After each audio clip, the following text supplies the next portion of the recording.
Hail and Hail and well met and welcome, one and all, to Severed Threads Notes from the Black Ballad. It has been a fun ride, but here we are now at the end, or at least at the end of this section of the Black Ballad. It is a long campaign going from levels 10 potentially all the way to level 20, and the group here has just reached level 11. So there's plenty more to play, but this is the end of our little piece of it. Hope you have enjoyed it. Many thanks to Storytellers Forge, the writers and producers of this fantastic module. They have lots of cool things going on, including a backer kit campaign, which is in progress right now. Mm-hmm. You should definitely check that out. Links to both the Discord of Storytellers Forge and that backer kit link, all that is in the chat right now. Please check them out. They're trying to get together funds for some cool books that will take place in this world, dealing with the same things that these intrepid adventurers have been dealing with for the past several sessions. So you won't want to miss that. And there are probably some cool things that you could be a part of if you get in on the ground floor, as it were. So thanks to our sponsors, Storytellers Forge. Also thanks to Diamorte for their amazing music, which you're listening to right now. Purpose written for this campaign. I've had a lot of fun arranging it for the various sections of the game as we've been going through, making sure I have the right stuff for combat, making sure I have the right stuff for non-combat, and all the various things. We have Drake and Diamorte to thank for that, so thank you very much. If you like the art that you're looking at, the amazing character art that is in our slideshow here, that is wonderfully provided by Kai. She is an amazing artist that we really love, and I think you will love her too if you check her out. Links for her Instagram and information is also in the chat. If you are interested in being a player of mine in one of my games, I am a DM for hire. You can find me at my Discord, Medium Rare. Link to that is also in the chat. That is all of the opening introductions. I would like my players to introduce themselves one final time, starting with Ryan. Hello, they call me Ryan. I am the character known as Yuck. I'm an actor-manager with the Ohio Shakespeare Festival, and if you like nerdery-themed leathery goods, I have a shop on Etsy called the Buckle and Rose. Yes, indeed. Cool, leathery, nerdery stuff at Buckle and Rose. Next up, let's have Samus. Hi, my name is Samus. I play Niall Phelan Caldwell. I am an opera singer and educational equity fundraiser, and I'm also in a fantastic little podcast with MEDM called Echoes of Kryn. If you like the Dragonlance setting, I highly suggest you check it out. Yes, I am the DM for that, and Samus provides a voice for one of the characters. Please check us out. Link for that in the chat. Next up, let's have Soku. Hi, I'm Soku, and I'm playing Dusk.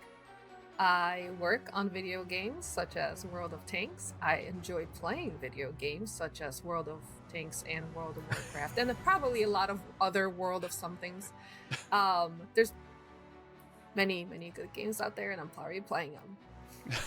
Very cool. And here joining us and playing D&D as well. And last but not least, Jessie. Hi, I'm Jessie, and I play Dawn.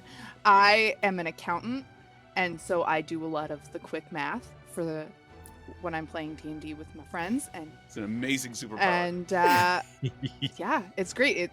It's the most useful thing I've learned being an accountant is being able to do math rock, math fast. D&D math. Yes, absolutely. I can see that. Yeah. We're very grateful to have you here, Jessie. Different subclass of cleric. Just before we Math go cleric. any further, however, I would like to extend one final thanks and expression of gratitude to our producer, Alias Prime, who has worked incredibly hard to help us be as gorgeous and sound as good and be represented as well. Make sure we're doing everything as well as it possibly can be done. He does a lot. He extends himself further than he should sometimes, frankly, but it's all from a place of love. At least I hope it is.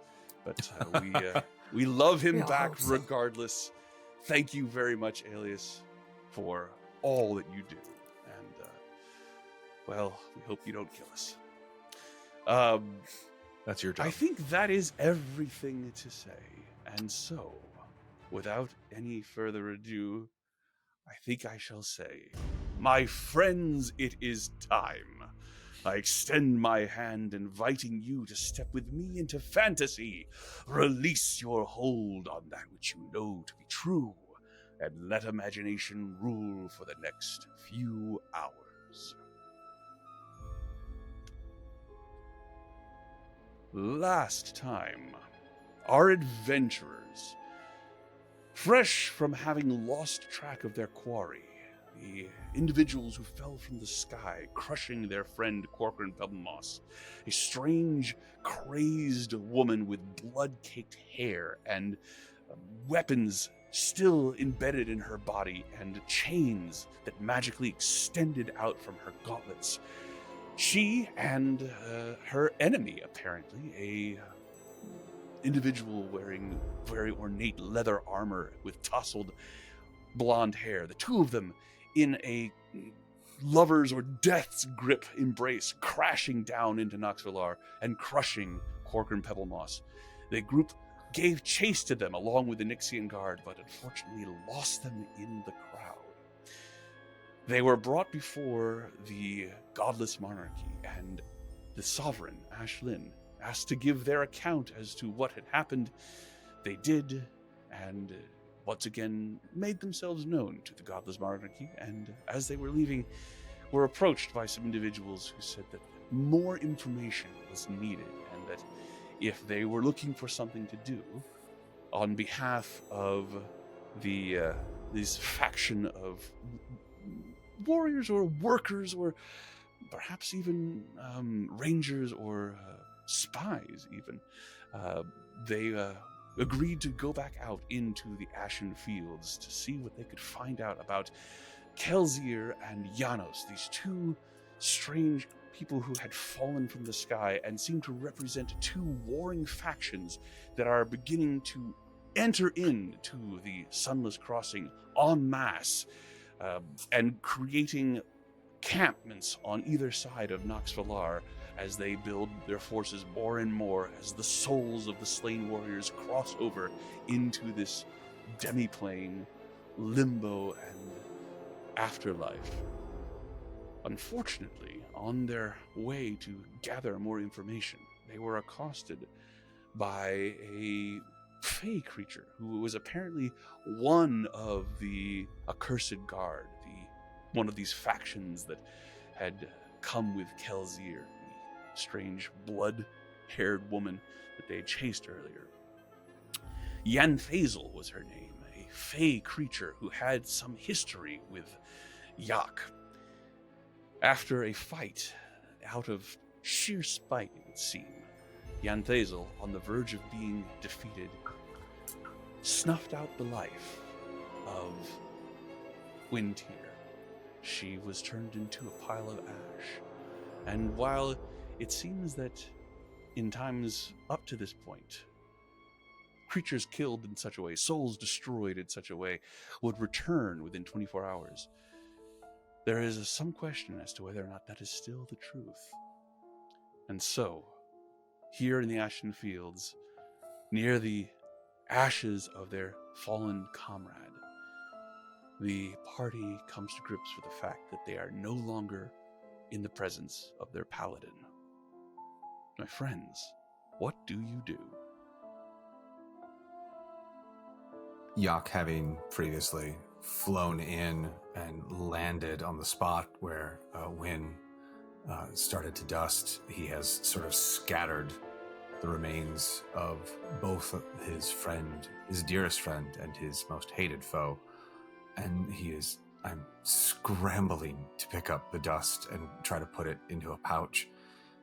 And he's just muttering to himself while he's doing it. And he's just like, everything I did for you. Everything I did for you. I will kneel down and put my finger and thumb in the dust and rub it in between my fingers a little bit. And I will look up at Jack and say, who was she? We have to get her. We have to find her. We have to Jack, put her back. who was she?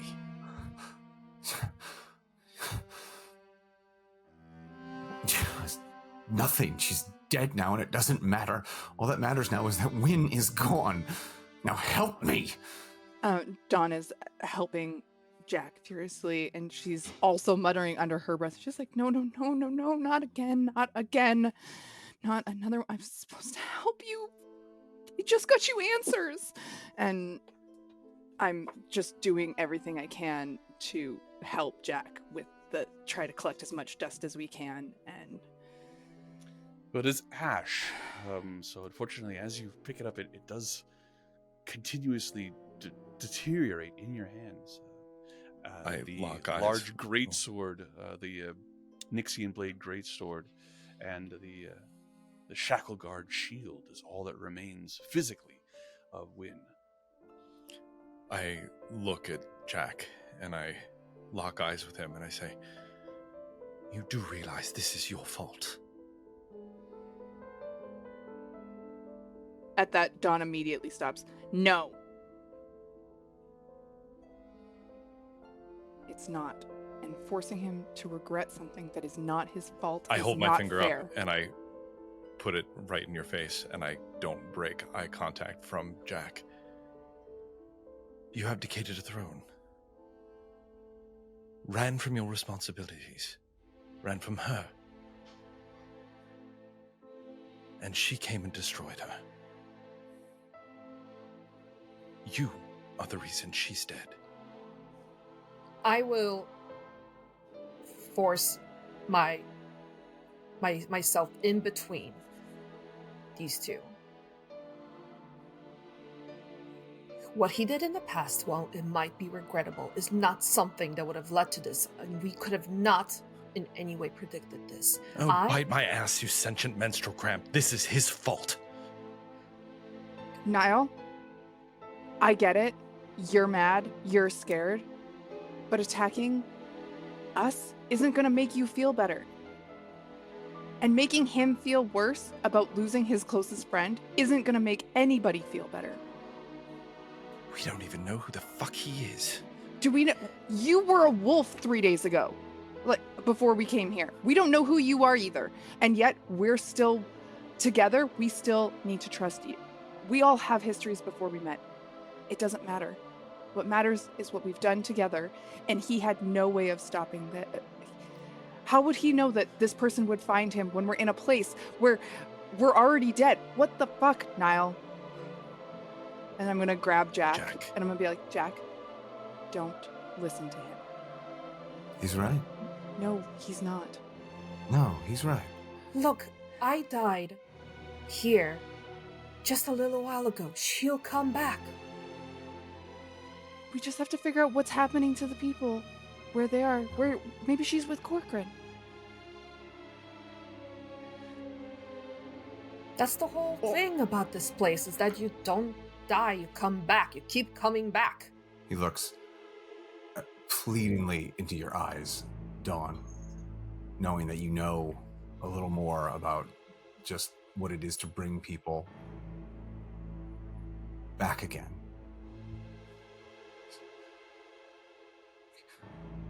We can find her. Yes. We can. Together. And I'm gonna look at Niall for a minute and then look back at you. We're a team. And I have not looked away from Jack since I accused him.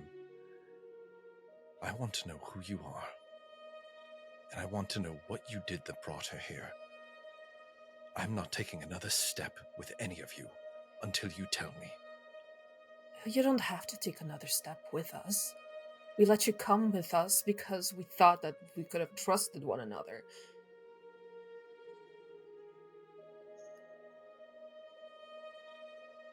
Are we all supposed to? Her name was Yantezul. She was the guard of the labyrinth that I oversaw. It was my job to maintain that corner of the Fae. And I thought I had left it in good hands. I didn't know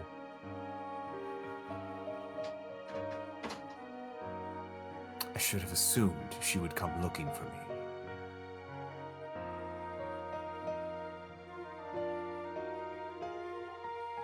But the Fae matters are usually nothing to the material plane, and vice versa. She had a sickness, a cruelty, he looks poignantly at Niles, that rotted her heart. And for that, she was cast out. How was I to know she would have blamed me for this? I mean, true, I did steal one or two things from her, but, you know, it's part of my charm.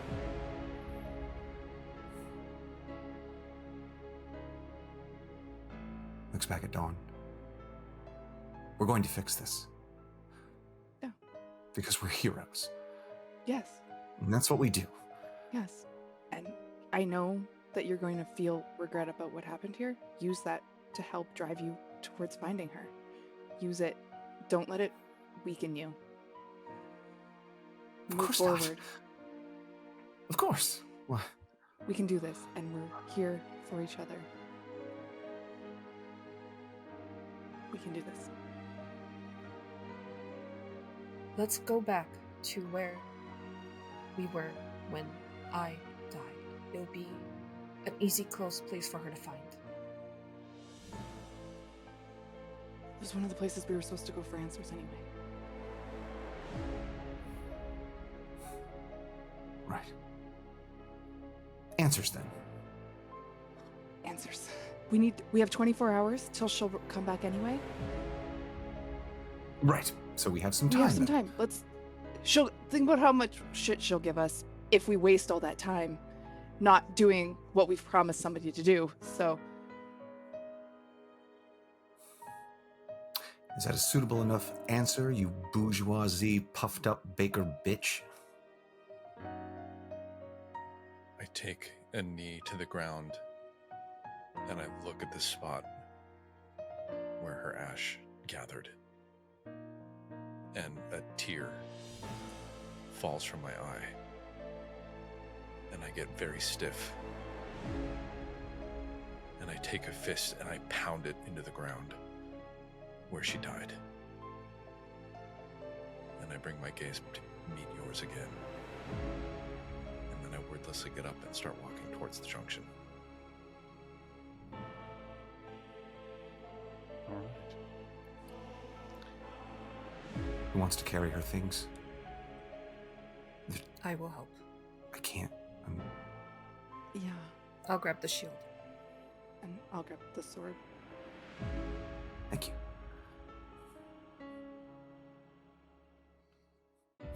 To the junction.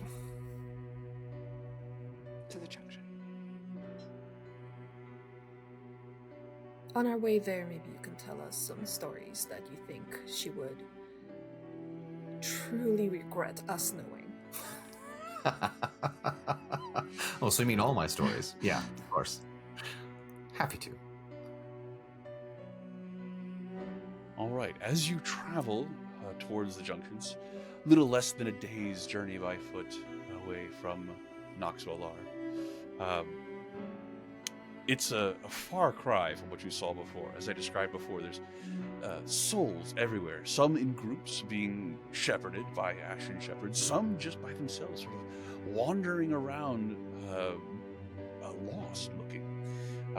You could see more of these void ravagers, the creatures that attacked you at Junction and seemed to eat reality. There in the distance, you could see the Nixian guard flying overhead every now and then, scrambling to keep the souls that are arriving in the Sunless Crossing here safe from these interlopers. Every now and then, the sky erupts with more of these streaks of red light as these souls wreathed in red flame come crashing down into the Sunless Crossing, as opposed to the gentle golden drops that forms you took when you arrived. That doesn't seem to be happening anymore.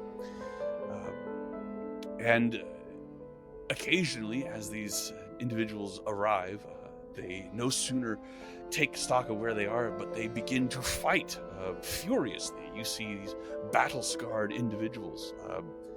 There's some that have a uniform that is clearly the Legionnaires, and these others that are wearing this armor that's dented and battle-scarred. But the shepherds and the Nixian guards are doing their very best to separate these individuals whenever they do fight. And then you can see in the distance on either side of Nox Valar these two camps forming.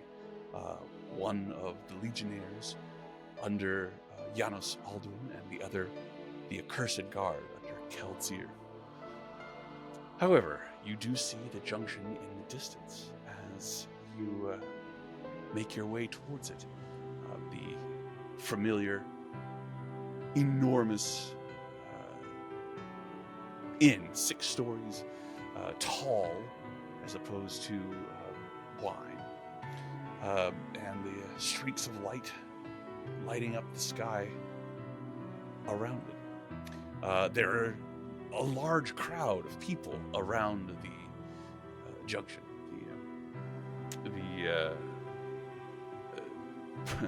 When you were there before, it wasn't exactly uncrowded, but now there is a huge throng of people. You see several Ashen Shepherds trying to make orderly lines, and you see Kella Pern moving in and around these people, bringing stuff to drink, stuff to eat, but it seems to be quite busy, and not at all peaceful. But you do arrive, and there are people here as well, Kella and others that you could potentially question. One interesting thing you do notice is that, again, every race and creed from all of the various worlds and universes that touch the Sunless Crossing, variety of beings all here in death, but many of them have this strange vine-like red substance that's moving over their bodies. They're just looking down at it and grabbing it and ripping it off and sort of moving it to the side and just removing it, and as it does, it fades away and turns to ash as it lands on the grass. But you see quite a few of these individuals that have this red substance upon them. What? Does it keep returning to them? No, it doesn't. Once they remove it, it seems to be, at least it appears to be staying away. What's happening? Right? Did we come at a bad time, and, or is it just me? This is, as terrible as things are here, how awful is it wherever all these people are coming from? I mean, it must be a world-ending war. DM, are either of us aware of either of these factions from the real world, or is this a conflict that we think exists? You've never heard or the one thing that you can get the impression on all these fights you see, they have there's a lot of eldritch blasts being used. You've certainly seen those. That is not necessarily the purview only of warlocks, but the fact that so many of them are using this sort of greenish black energy that forms in their hands and shoots out seemingly an endless supply of it would seem to indicate that nearly all of these individuals are some form of warlock. Okay. But you see all these people milling around. Kella does see you, and she waves and says, "Oh, it's so good to see you all again, but I'm quite busy. I'm afraid if you are looking for accommodations, you're going to have to wait, and I would just as soon leave the things open and for those who are newcomers. But We don't need if, accommodations, we need answers. And if we can help you as you walk, we would appreciate the information we can relay back to headquarters. I'm at my so to wit's end. speak. I am working so hard to make sure that everyone is cared for. I don't even have time for that. But if you have questions, there are plenty of people around here to ask. I dare say they'll know as much as I do, if not more. Point of order, DM. Since we took us the hour to walk to the junction, could we have taken a short rest? Well, if you're walking, you're not resting. Okay. Just I checking. mean, if you're sitting on someone's shoulder, you probably could have done That's a good point, this. yes. I have ruled in previous games that if somebody is riding, they like in a wagon or something, they could potentially long rest. So if you just like laid out on somebody's shoulder, then I would That's say yes, hilarious. Oh my you god. could potentially get a longer. Dawn would short let rest. you use her shoulders to rest. Oh my god, I love that because I'm like the size of a small child, so that's just amazing. It's just like, carry me. Puppies! My As best you're having friend this- died. As you're having this conversation with Kella, a shadow looms over you, and you turn to see one of the more bizarre creatures you've ever seen. Some sort of insect-like creature. It has a total of 6 limbs, but it carries itself almost like a centaur, with its 4 back limbs being its mode of transportation, and then upright as it comes up, and its 2 front limbs being its main manipulators. But its face, 2 enormous bug eyes and an insect-like mouth with mandibles and antenna, has a decidedly praying mantis look to it, but it looms over you. And as it does, there is an amulet around its neck that has a blue stone that begins to glow. And you all hear in your mind, "Forgive me. I could not help but overhear that you had questions. I was listening to various people. I think I might have some answers for you." That's very It's kind just of you. you. Who said that? I'm Dawn. It is pleasure to meet you, Dawn. I find that most people such as you have difficult time pronouncing my name by moving air through their face meat. Most of the other humanoids I have encountered see fit to call me Ikilik. Ikilik. It's very nice to meet you, Ikilik. Did he just say face meat? I think Yeah. he did. Wow. I am not able to communicate by moving air through face meat. I must really bug you. Fortunately, I have this. And he takes one of his large arms and points to the amulet around his neck, which allows me to communicate with you effectively.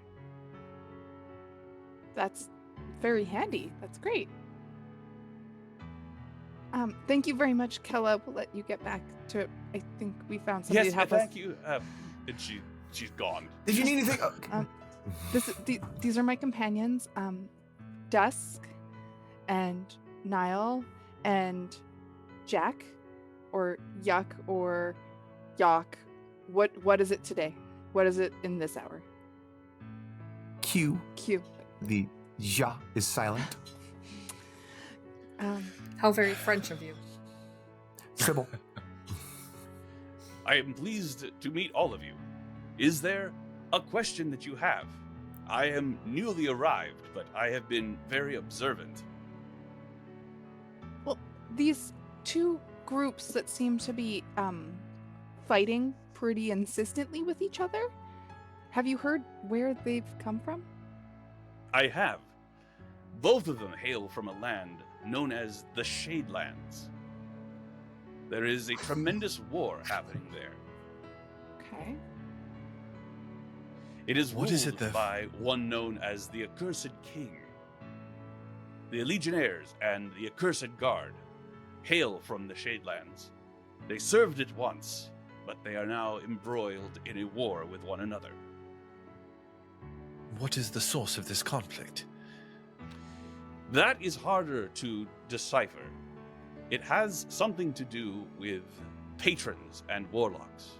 Somehow, Legionnaires are able to make pacts with more than one patron, thereby granting them tremendous power. Oh, The Accursed Guard seem to be the more focused on that. The Legionnaires are against it. okay. So you're saying the land is warlocked? I do not understand. Please ignore him. Neither do we. Okay. And so essentially, they feel so strongly about this. It seems that they're fighting to the death and then coming here and continuing to fight. From my observations, they do not seem to realize that they have died. Each of them thinks that this reality is some sort of trick. Okay. Is there In any this way to place- force someone Oh, to go ahead. believe? I'm sorry, I didn't catch that. I know, I Is there- spoke over you. Go ahead, Dusk. Is there any way to force someone to understand or That is not a question I have an answer to. But In this place, There is. when people die, they are reborn in 24 hours. Except we've noticed that rule has seemed to change lately. I don't know how long you've been here, but have you noticed anything pertaining to that? I am afraid I cannot help. As you say, I am newly arrived. If you have been here a long time, then you no doubt know more about that than I do. I only know what I see. You have the frame of reference to determine what is different. Okay. Keitha, maybe um, there's a long death queue? are you a warlock yourself, or have you made such a similar pact? I am not a warlock. Hmm. I do not hail from this Shade Lands. I see. I come from a different land, although things there are also strange. Difficult Strange for me how? to remember, but I seem to recall large amounts of undead just before I died. In fact, that may have been the cause of my death. It is very difficult for me to remember. Apologies. It's a common has to- occurrence among the lucky stiffs. He has to go to the Grove of Atonement first, probably, before he remembers. Right. Oh, yeah. If you find a guy named Johan, fantastic. But there should be Shepard. Well, I'm sure you know this. You've been here for a moment, or do you? I know what I have observed. Okay. Have you been assigned a shepherd? I do not believe so. They're I probably sense short-staffed. they're all- Yeah. I do have a question for you. Mhm. There is a strange vibration that continues to play in my head. Uh, I would like it to stop. Is it a song? Is that something I can request? I mean, I don't think we can help make it stop. Can I make an investigation check on just on his head? Sure. Yeah, I want to investigate his head. I Yeah. want to investigate his head. Not a phrase I Sure. use often in D&D. Because it's an insect and not a humanoid, I think investigation might actually be the better choice as opposed to medicine. Yeah, I was So gonna go say. right You're good with well, emotions. thanks Why to can't you my figure it out? new special ability at level 11, this 2 that I just Ah. rolled becomes a 10, giving me a total of 22 on my ahead. investigation. Yes, reliable. Nice. Very nice. Yeah, What do you- big fan. You're not that familiar with this type of creature, so there doesn't appear to be anything burrowed in his head or anything wrong and that sort of thing. However, as you are looking at him and looking around, you do see many people around here, especially the ones that are pulling off this red substance off of their bodies, are kind of bobbing their heads a little, and every now and then you hear people whistling, people humming. Is it the same song that we've heard other That we people couldn't identify. iterate? Yeah, like the group that was walking with the shepherd last time. Yes, I think with the investigation check you rolled, I would have to say indeed. It does seem to be snatches of the same tune. It is really quite annoying. Oh, man. I don't. One In, mass earwig. Earwig? Earwig, yeah. I'm afraid the only cure for that is time, my friend.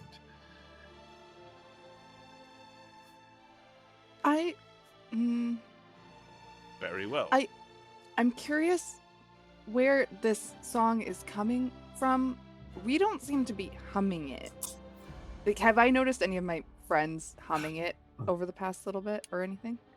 You have not. Okay. I mean, at least not to the. Now that it's been brought to your attention, you don't hear any of these things. But as you all look around, Jack, it bears a very similar. It sounds very similar to the song that you heard Teely play on her. I was going to say, lyre. yeah. It's like I recognize this tune, right? Yeah. I'm curious where this earwig kind of came from. I might be able to dig a little deeper on that, which might help, but I don't know. But you'd have to agree to Little it. Tender do. Oh, Kella. She's gone. Make a big performance check to see whether you can gather her attention.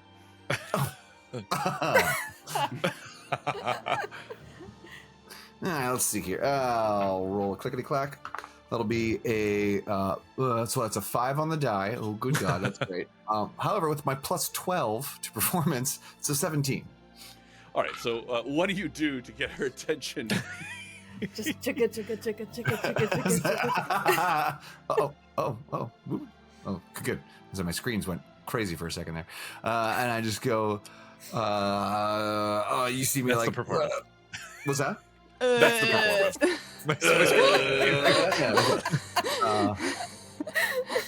No, it's just can't you hear me yell? You're putting me through hell, killer. And then You're still on my shoulder. thank you for the extra height. I will. We will imagine that with the appropriate heavy metal theme and intensity behind it. But very nice. Just imagine it in this tone. Yes, there we go. There. Perfect. It has its desired effect, and Kella does begin to make her way back over to you all, wiping her hands. Yes. Are you hearing music right now? Outside of my dulcet performance I just did. No. Okay.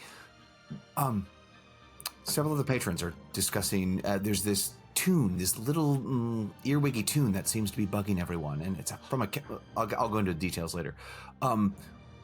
Is there a way to remove that through either magical means, or should the junction? Honey, I'm afraid I have no idea what you're talking about. But I just remember that you're so versed in your arcane knowledge. I just wondered if perhaps you knew of a way that we could help Icky over here. Oh, well, there's magic, of course. If he's got some, I don't know that is a serious enough problem to really. I'm very quite busy. Fair point. Kella, do you know the Thank you. song that everyone's singing? She stops for a second, looks around. Everybody is singing a song, aren't they? No, I don't believe I've ever heard it. But it's not nearly anywhere close to the top of my list of problems I currently have. So, if that is all, I do apologize, but I must get back to work. Sorry. Icky, like, I might be able to try to figure out where you heard the song. but I don't want to do it without your permission because it's a little invasive. I do not wish to be a bother, but it is quite annoying. If you have a way to remove it without too much difficulty, I am quite happy to submit to whatever it is that you intend, as long as it will not cause me any undue harm. It won't cause you any harm. It's just a little, like I said, invasive. I'm okay. Mentally. I'm going to cast Detect Thoughts on him and probe deeper into this song and try to figure out if I can find where he heard it and why it's in his head. All right. He does allow you to do that as you begin to probe through this strange alien mind. It's segmented in ways that do not make sense. The logic part and the emotional part are not nearly as intertwined as you've experienced with other humanoid minds. They're extremely segmented and come together in a more of a geometric pattern as opposed to the usual melange of color and emotion that you normally feel when you are looking through thoughts. However, you do find the source of this tune, and you are able to hear it. It is very precise and incessant. It sounds like this. And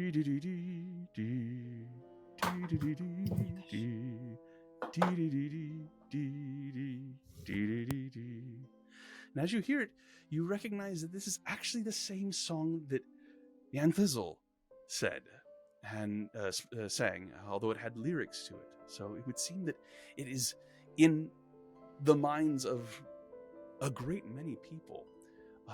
And accompanying it is a incredibly intense red, foreboding miasma of emotion and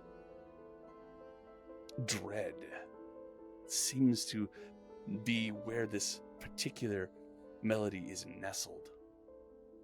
And there is no indication of where it came from, why it is there, but it is most definitely there. It seems to be wrapped up in something foreboding. Okay, I'm gonna come. Sorry, I couldn't find the memory that was causing the song. So I can't modify it for you, but I'm sorry I can't help you, but I appreciate the attempt. question for you, Sean. Does this remind me of what Calmer described to me about everybody in the meditation grove area kind of having a similar dream where they feel like they're being chased or running from a big foreboding red kind of vibe? Does that Possibly. Is it triggering a similar? There's certain, you haven't seen what Calmer and the other people in the Garden of the Still Mind, you haven't seen what they have seen, you haven't dreamt what they have dreamt, but based on what Calmer said, it could be something similar. Could I make an Arcana check to see if I know of any kind of magic that would relate to mind infestation or mind control along these lines? Sure. Okay. 8 on the die becomes a 10. That's an 18. An 18. Magic takes many forms. You've never heard of anything like this in the prime material plane, but it is certainly possible. It's better to say that it is that the various magic by its nature is malleable and can be changed and applied to a great many things. So it is certainly possible that it is somehow being used in conjunction with this music.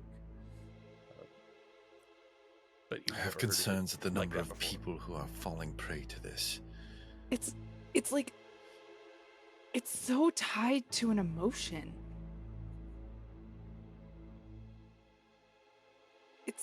It's like it's not in a memory, it's in an emotion.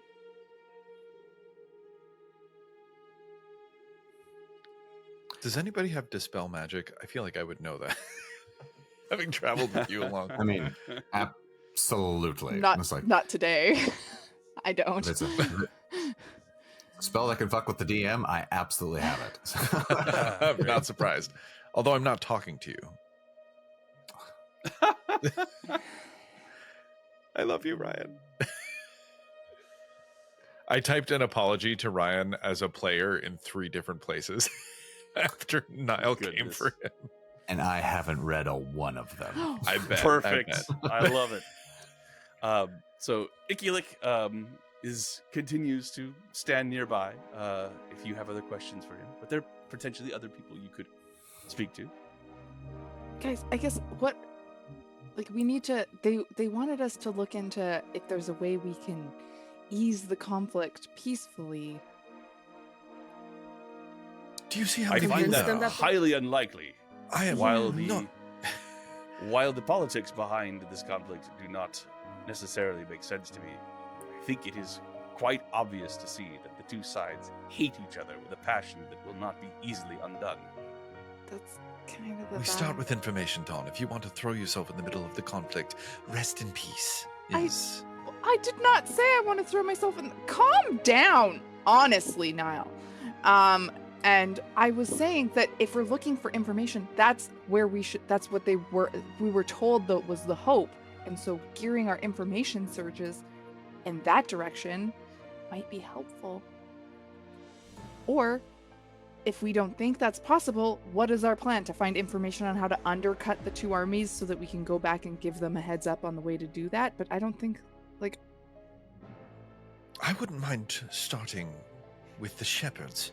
If there's another one here who can tell us a little bit more about what's been corrupted, we might have an information as to what this conflict is doing to this land. Ikilik, have you heard other Yes, people dog. saying from the places they're coming that they saw that there was a larger number of undead before they arrived here?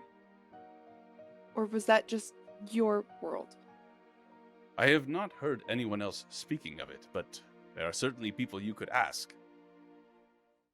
Because what if what's happening here is also... What if when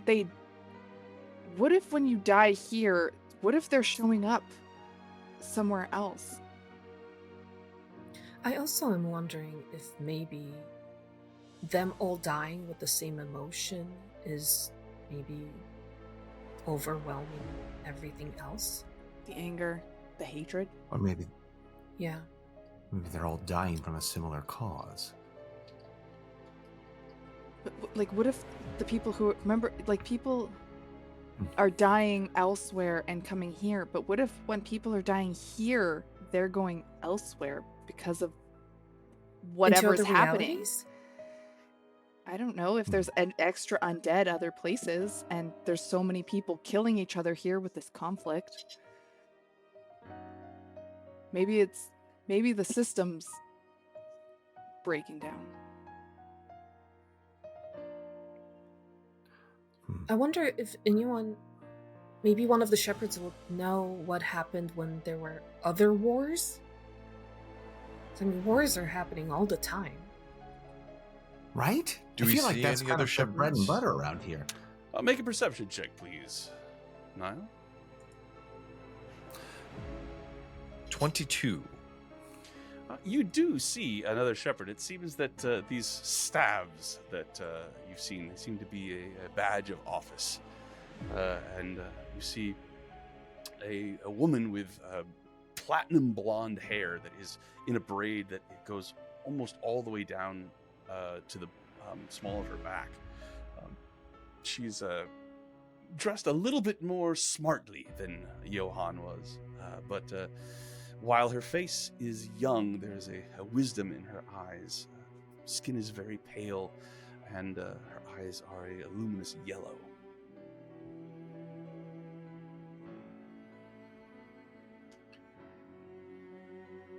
I'm so sorry to bother you. I understand that things are chaotic right now. But I was wondering if You you've... got that right. Do you know... Have you been claimed by a shepherd? We have Johann. Oh, he's an excellent shepherd. Well, my name is Sarah. I'm very busy, but is there anything I can help you with? If you've already been claimed and been to the Atonement Grove, and I assume to Nox Valar, perhaps you should return there? It's We're actually kind of trying crazy to here, help as you the said. people there. Yes, I imagine not a lot of information is flowing back to the city. I was wondering if Oh. you've learned anything that we could tell them as a shepherd. Anything with your charges? Have you noticed anybody who's died here, who's come back recently? Make a persuasion check, please, Niall. Oh, this is a good one to have my proficiency on. Although I rolled a 17 on the die, that's a 20. All right. She looks at you and swallows a little bit, and then sort of takes a step closer and says, well, obviously things are not ideal at the moment. All of these souls coming in. It's overwhelming, to say the least. Yes. Strangest thing. I've had a lot of charges that have claimed that they remember this place. Like they've already been here. That's not possible, but it's coming up enough that I think it should be added to the list of strange things. Is there anything that they have in common? Well, they're all arriving with this weird red stuff on them. That's another thing. I'm sure that the Godless Monarchy are on top of it. But I'm very curious about it. Anything else? Have you? When does this red thing manifest? Oh, I see it on majority of the souls that are arriving. Some not, of course, but quite a few with. It doesn't seem to be of any harm. It's just on them, and they take it off, and it disappears, and after a little while, it kind of comes back. Nobody's claimed any pain from it, and it's not interfering with anything as far as I can tell, but it is strange. I see. Thank you. You're welcome. Nah.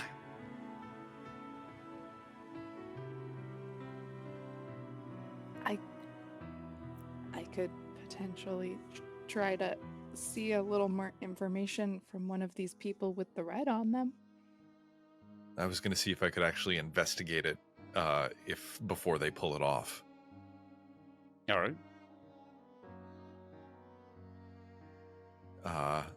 Can we find someone who is about to pull it off and stop them? You see a dwarf, an elderly dwarf, but he still looks like he's got enough vigor, and he's ripping off bits and pieces of this stuff. Just this blasted stuff. Does anybody? What? Do you know how to get this off of me? I can help you remove it, but do you mind if I just look at it for just a brief moment? Look at it. Fine. And he holds his hands up and sort of stands around and says, I'm covered in this stuff. And I'll do both an investigation and an arcana check if I can do one after the other. Sure. Or do I have to pick do an one? Investigation, or why don't you choose one and have somebody else do the other? Okay. I'll stick with investigation then. I can do Arcana. I can That help is him a do it. 22.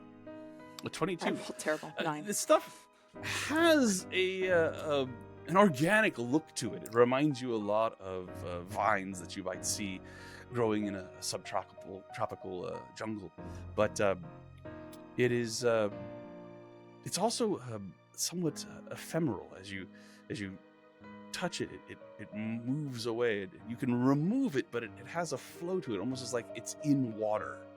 As you pull it off, it moves and has a wave to it, and as it is removed from this dwarf, after a few moments, it dissipates, and rather than turning to ash, actually it seems to diffuse, as if again in water, melting away. I'm just gonna try to see if I can take a a piece of cloth or something and capture it before it diffuses and Indeed. have it wrapped. Your best efforts are met with failure, as Okay. it seems impossible to hold onto the stuff after it is removed from an individual. I'm sorry, Don, what did you roll? I rolled a 9 on my Arcana. Well, you've never seen anything like this. The fact that it doesn't appear to be causing any problems makes you think that perhaps there's nothing to worry about. But Oh, I don't for the trust it. 9, I'm afraid that's all I could tell Every you. time we've decided something isn't anything to worry about here, it's really bitten us in the ass. Yeah. So, But this time, you're sure it's nothing to worry about. sorry, where did you pick up this red stuff that you have? It was here when I got here. Okay. Do you remember how you got here? Do you remember what happened to you to get you here? Oh, yeah, there was a bunch of undead that came into my village. They formed a battle line, kept them back, destroyed the bastards. Gruesome. But ever since then, I couldn't get this blasted song out of my head. It's just...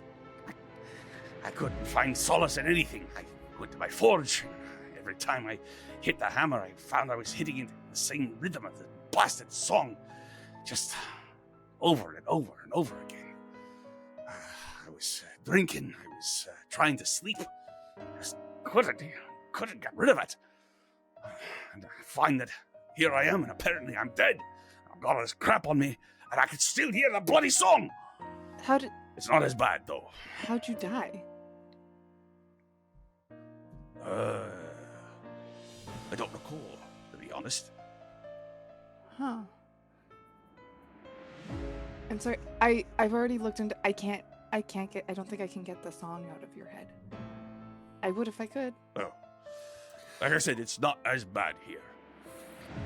We'll help Did him the song get rid of the start- red stuff. Maybe I The could songs. try a counter charm. Do you think that might help? You could try. I've tried everything, but you do whatever you want. Oh, Did sure. the song in your head start on the day that those undead showed up? Oh, I mean, around the same time,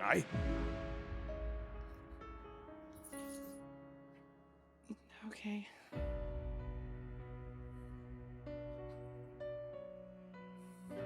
Are you gonna try the Sometimes the best way to counter? get a song out of your head is to think of another one. well, So I if you tried have that. a song, Okay. Jack. Oh, well, here we go then. Me. Cut this song into pieces. This is my last retort. Subjugation. Unsee me now as a bitch who needs a beating. This is my last retort.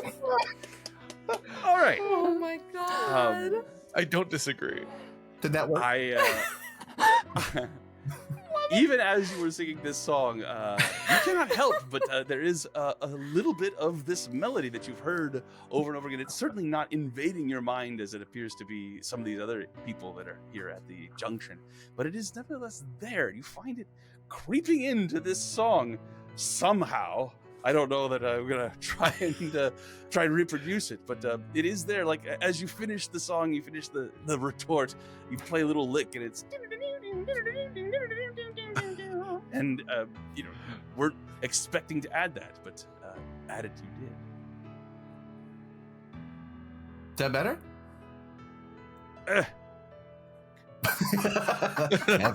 Everyone's a critic.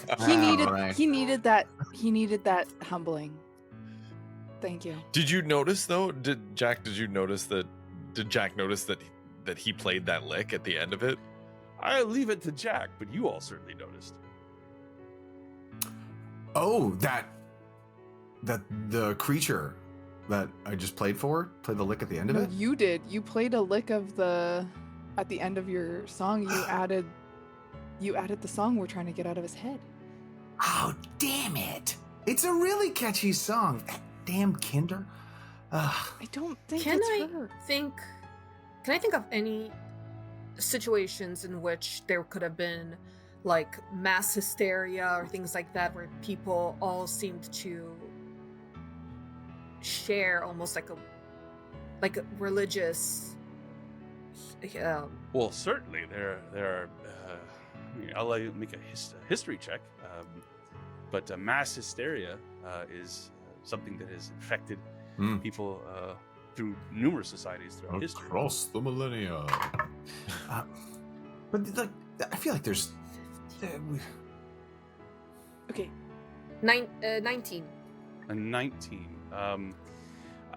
You've heard of mass hysterias, you've heard of mass curses, mass charms, all that sort of thing. All that could be a possibility in terms of what would be happening here. So widespread over what would seem to be numerous realities indicates that it's something akin to that, but not quite the same. And I would say, as you all are having this conversation and thinking, you notice this dwarven person has wandered off, humming this song, is just sort of distracted, gone into the crowd, and no longer around to be questioned. Okay, before we left yesterday, I took Wynn to the Still Garden for some quiet so I could help find some answers about her daughter. And while we were there, the person who's been guiding me through meditation, Calmer, mentioned that they've been having kind of mass dream or visions of this kind of red foreboding thing, and that's I didn't see what they're seeing, so I can't know for sure, but that's what I saw, that's what I felt when I kind of sunk into Ikilik's thoughts about the song. There must All be a of this- connection. This It's feels like an infection of some kind. This really feels like a warlock it- thing. Everything about it's it. starting in the material worlds for people. But aren't different like warlock deities or deities in general all over scattered reality? It could be that a certain warlock patron is just having a field day. But he said the same thing as Ikilik, which is that there was more undead. Which is also very popular warlock thing. I mean, it's also my thing, but very much so a warlock thing. Are we like is the song tied to what's bringing so many people here, and the reason why we're not humming it because we weren't brought We here? got here before it. Maybe. Is the accursed king maybe a patron? Well, he's a ruler. It sounded like. It sounds like the issue be is that a bunch of the people from that land have managed to get themselves multiple patrons somehow, and some people don't like that, and that's. But I don't know. How do we research this song more? Should we focus on that? I don't know. What do you guys think we like? Jacques, is there such a thing as a song library? What, you mean like a mystical collection of all the I mean- music ever released? so much That you of the could music easily add is to your listening device? so much It's called Bardify. If only there was such a service. Where could we find such a thing? I mean, I could potentially try to get us some answers using Commune, but we'd have to have some pretty specific questions to ask. I mean, DM, are very we much- certain that it is the song that Teely was singing? You are certain that the song that when Teely sort of brought up her lyre that had no strings, she just played a couple of notes just to sort of demonstrate that it was a magic lyre, and those are the notes she played this tune. And she didn't seem to put any effort or thought into it. The last time I heard this tune, it was just before we had the audition for the Fae housing, Uh-huh. Could the creature that holds sway over that house have cast some sort of? Why would it have affected two armies? That doesn't. I mean, admittedly, the Fae have been known to, for lack of a better term, fuck with Fuck with people shit? and Yeah. fuck shit up. And then on top of that, we usually like to do it through song. So, But didn't she also tell? Didn't you say that because you had asked her how she got here alive, and didn't she tell you that? Didn't you say that she said she just sang a song to get here? I mean, yeah. Was it this song? Did you ask her about the song? To be fair, I was more focused on myself, which I feel like is a very honest thing for me to be. Very on brand, Jack. Thank you. It's pronounced uck. At any rate, a few more questions. You come to the conclusion that while there may not be a causality, there is certainly two things in effect here. This strange vine-like tendrils of red power, and also this song, and talks of undead, and bizarrely, souls that somehow remember being here, as if they had been here before, but couldn't quite remember. Perhaps they dreamed of this place.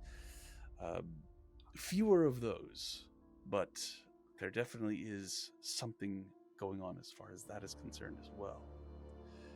But after several hours of gathering information and compiling notes, you don't think that there's much else to gain here. And if you want more information, then you have to brave visiting one of these camps. Should we brave one of the camps, or should we could? Well, if we go to the accursed, I'm just going to burn it to the fucking ground. Well, I was gonna say So- if we're gonna do one, we should go to the Legionnaires because the guy seemed at least like he wasn't threatening people and being like aggressive towards random people. He was actually like seemed quite sorry and No, you're like yes, and he's- really he seemed was quite like contrite. he seemed more he seemed more like, so sorry, can you help me find a way to hide, as opposed to show me where to hide or I'll rip your head off kind of vibes. So like they seem like the slightly more reasonable. Or other option is we go back to Nox Valar, share the information we've gathered. We could stop by the still meadow, and I could potentially see if Calmer would let me do a little jaunt into his memories to see if it's the same red scary thing before we go and share the information. If we could. Where are the camps compared to where we are? So you are about a day's journey away from Nox Valar, and the two camps are not far at all from Nox Valar. They're within sight of the city. Are they on the way? Well, not directly on the way. You would have to, if you make a beeline to Nox But Valar. kind of like cut in that direction regardless. Yes, in Okay. that same, Yeah, because the As much as junction I is on the loathe- outskirts, and then kind of we have to. Okay. I definitely think we should check in with a camp, at least. I imagine they were very helpful and made like signs or banners or. I'm sure they'll be super welcoming for random people walking up to their camp is my concern. Like one side's wearing all blue shirts, one side's wearing all red shirts. Is that? Yeah, so we should. Well, The, kind of. uh, I mean, they did have like a. yeah. They did the, have the- like no. Go ahead, Sean. Yeah, the accursed guards seem to have more of a military look to them. They have more armor. Almost, a lot of them almost seem Knights Templar like. Oof. The ones that you fought with So the Legionnaires. Lanthazel, The accursed seemed the more militant group. well, more traditionally militant, at least as far as their silhouette would be concerned. Okay. Mm. I mean, do we want to try to go to the Legionnaires and get some information from Janos? I mean, Let's- he at the very least recognize us, probably, but that might also not go great for us. I mean, we We did- didn't end up doing anything to them, really. I mean- they got away. I mean, I did force him to kneel a little bit. What? But Hey, no kink shame. Not even gonna. I don't know. He seemed to have some sort of weird vibe. They had him and Kelsier and that lady. They had a weird vibe. They wanted to kill each Oh, other, but yeah. I'm pretty sure they wanted to have a romp in the sack before they did. Well, Let's go and you ask. could certainly do that if you wish. Just walk up to Janos. Hey, did you want to bone Kelsier? Yes, please. Be honest. That's a great that. first question. To be honest, yeah, we're very curious. Okay, So so get stuck in. You know what I'm saying? You know what I'm saying? All right. hit up the Legionnaires first. Yes. I think Alright. that's the wiser course of action, yes. Very well. Again, it will take about a day to get there, so I would assume that you all take an opportunity to rest here. Although you cannot rest within the junction, you can certainly find a place nearby. Yeah. There are quite a few of the Nixian guard around, making sure that this place, of all the places here in the Ashen Fields, remains safe. So you're well protected. Does anybody have anything they wish to do or say while they are attempting to get a long rest?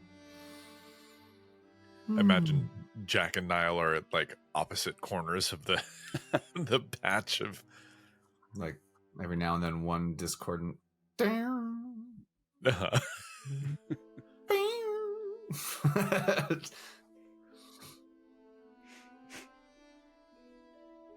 no, I guess not. No, I guess not. All right. I think it's okay. just like I think Dawn's just trying to like keep the peace as best as possible. So she's probably sure. doing that thing where there's like two people who are obviously like struggling. So she's just trying to fill the void of silence that is being created by these two people who are mad at each other. So Dawn is just rambling Oh no!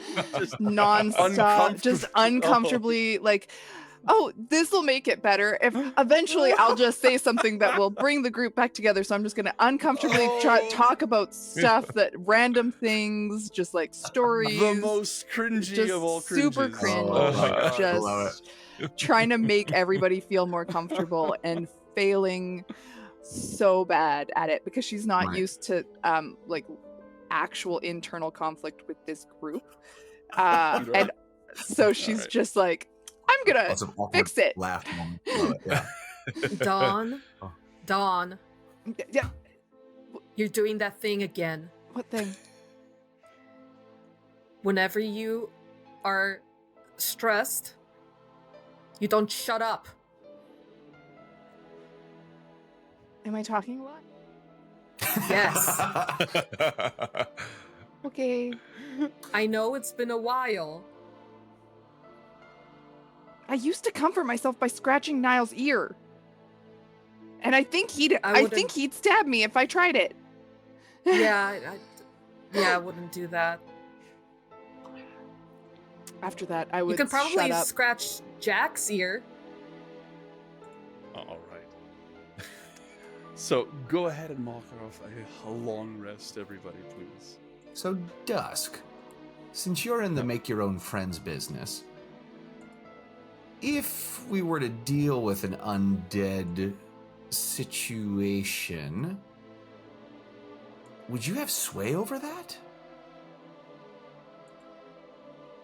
I'm just like, obviously, you've got, your talking stick and whatnot, but like, I've seen you exert control over one or two individuals. How many could you feasibly control at one time?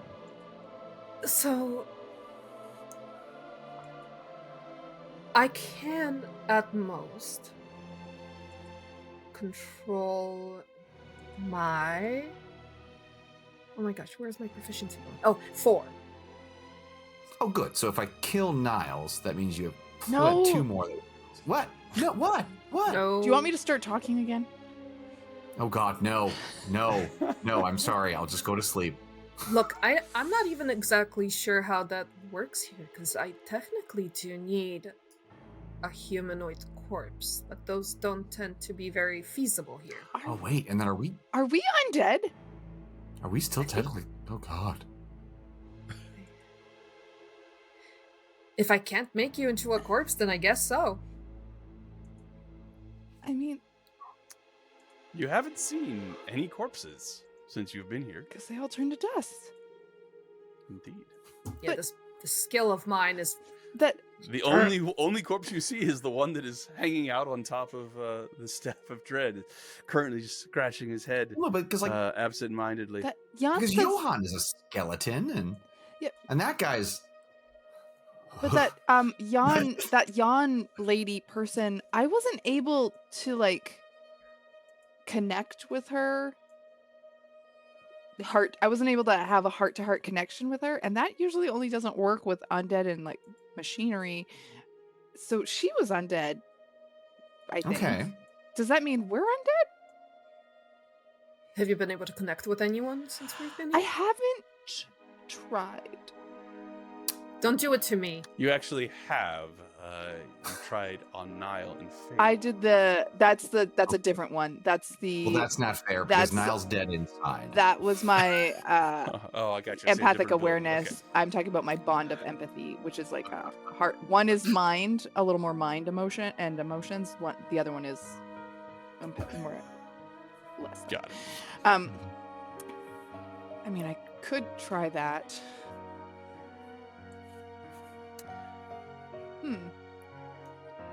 Will this require you talking more or less? I could stop talking and do it. I'm gonna attempt to use bond of empathy with Jack. Because Niall scares me What more. does that look like? What does that look It like? doesn't actually look like Dawn's just gonna like take a deep breath and then a little just like mote of pink string kind of connects the two of us, but that nobody Your sees. hair doesn't even wave. You just. No, it's very Lit it. quiet. She just does it very quietly. She's just because the point of it is that it's very subtle because I can use it to help Right. affect persuasion, intimidation, and Yes, deception yeah. checks. So you wouldn't want it to be crazy light super. thing you've got going on there. So it's yeah. like I noticed that I'm now I see a string connecting Jack and I, but nobody else would, unless So, he's Jack, a construct you know or this is undead. coming. You know this is coming. It doesn't have any feel. Feel to it. You don't realize it is happening. Dawn, there is a brief hesitation, and you worry that for some reason it's not working. However, you feel the connection take hold, and I would like maybe Dawn, Jack, if Dawn is to get a psychic impression of you, what would it be at this moment? Jesus. Alright. Like, it is that little kid in the corner of his room in the middle of the night who is scared, and he wants someone to help him. And in the same way that your baby will cry for you and cry for you and cry for you. But instead of having that moment of relief where someone walks through the door, he's just sitting there, alone, in the dark. I hate that so much. Getting that impression, Dawn would just. You guys would Jack just probably looks at me notice there's some tears actually rolling down her cheek because she feels it as if it's her own emotions, and she's just going to get up and she's going to just hug Jack. Found the oubliette, did you? And she's just going to hug you and say, and not say anything. And she's like, well, and then after a couple minutes, she's just going to go, well, I don't think you're undead. Yay! So this hug, to reiterate, there's quite a size difference between you and Jack. Yeah. You did It's like somebody hugging a child, and Yeah, she's yeah, hugging. yeah. She's hugging him as if he's a child who Oh. needs comfort. Watch the wings! Well, you all begin your long rest. However, it is interrupted as you see the familiar form of Johann making his way. Have you seen a small fairy like... No, I see you're busy. I'm sorry. I'm looking for a blue-skinned tiefling. She... oh, I see. Yes. And eventually, his eyes do find you and comes over to you all and says, "Ha ha! There you are. Where's Wien?" She's gone. She is currently displaced, which I'm sure you have all the answers for. So, what brings you here? Well,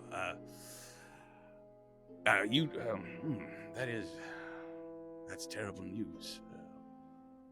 Why is But it- she will return, no doubt. We just need to be patient. And, I will definitely make sure that there is an awareness amongst the Ashen Shepherds. When she does return, we will escort her to Knoxville post haste.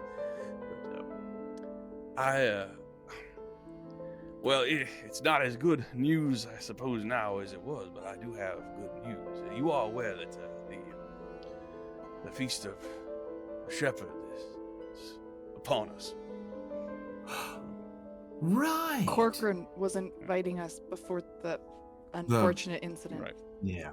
And some time has passed. You recall that after you had your meeting with the Godless Monarchy, some days passed before you were contacted by the Pale Horseman to come and gather this information. So, indeed, you are closer in time to the Feast of the Shepherd. And Johann pulls out a letter and he passes it to you. I'm going to show it to you here, but I'm going to also read it to you in the voice that it is written in. So, it is a simple piece of scroll paper, but there is a watermark on it that seems to represent the tree that you saw in the center of Nox Valar, the Etherwood. And then there is a seal that has been broken that has the symbol of the Sovereign upon it, the God's Mark. And it says, "To our newest arrivals, perhaps the last souls that fell naturally into our realm, well, as naturally as a violent death normally is." Wait, scratch that. Ignore that last line, please. I'm used to simply writing in my journal, and not with this enchanted quill that pens everything I say. I am inviting each of you and your shepherd to the Onyx Requiem as Valen and my guests of honor at the Shepherd's Feast tonight. I'd like to imagine... No, we have much to discuss about current affairs, but we first want to offer you a sincere thank you. You did lend your assistance back in the Ashen Fields and drew steel in our name, after all. It is the least we could do. I look forward to seeing you. Ashlyn Sovereign. P.S. It's a party, so wear what you will. While the fashion for these things can get a little obnoxious, you will be spared judgment from others simply because you are, well, my guests. So, Johann sees you read that and says, "So, obviously that's going to be, we're coming upon dawn now, so that'll be tonight, but I know that you're doing important work here, but I do hope that we can make our way back to Nox Valar and prepare for dinner with the Sovereign." Johann, with everything that's happening, not that I don't want to celebrate you and all the amazing work that you and your shepherds do. I appreciate that very much. Does a feast feel appropriate with the chaos that's happening right now? Oh, well, he looks around and says, It's difficult to imagine canceling such a festive occasion. Things are tense. Perhaps a feast is just what is needed. At any rate, I'm sure that the godless monarchy have everything well in hand. Otherwise, surely they would cancel the feast. I think the fact that the sovereign has asked you all to come is an indication that things are perhaps not as dire as they seem. It may be a far better place to get some answers. Yeah, we can go back. We're after the feast tomorrow. If we really want to go get more answers, we can always go out and find Giannis at the Legionnaires Yeah. tomorrow. It is a great honor. I hope you understand. The Onyx Requiem is open to all during the Feast of the Shepherd. There'll be music, there'll be art, there'll be people paying respects to their Ashen Shepherds. So, a lot of Ashen Shepherds are going to be there. Oh, well, as many as can. Obviously, there's quite a lot of work to do. But those of us who have seniority will probably be there, at least for a little while.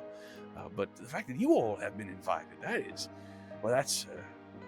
it will just go to show how much the godless monarchy obviously appreciates the efforts that you made during the first meeting with them.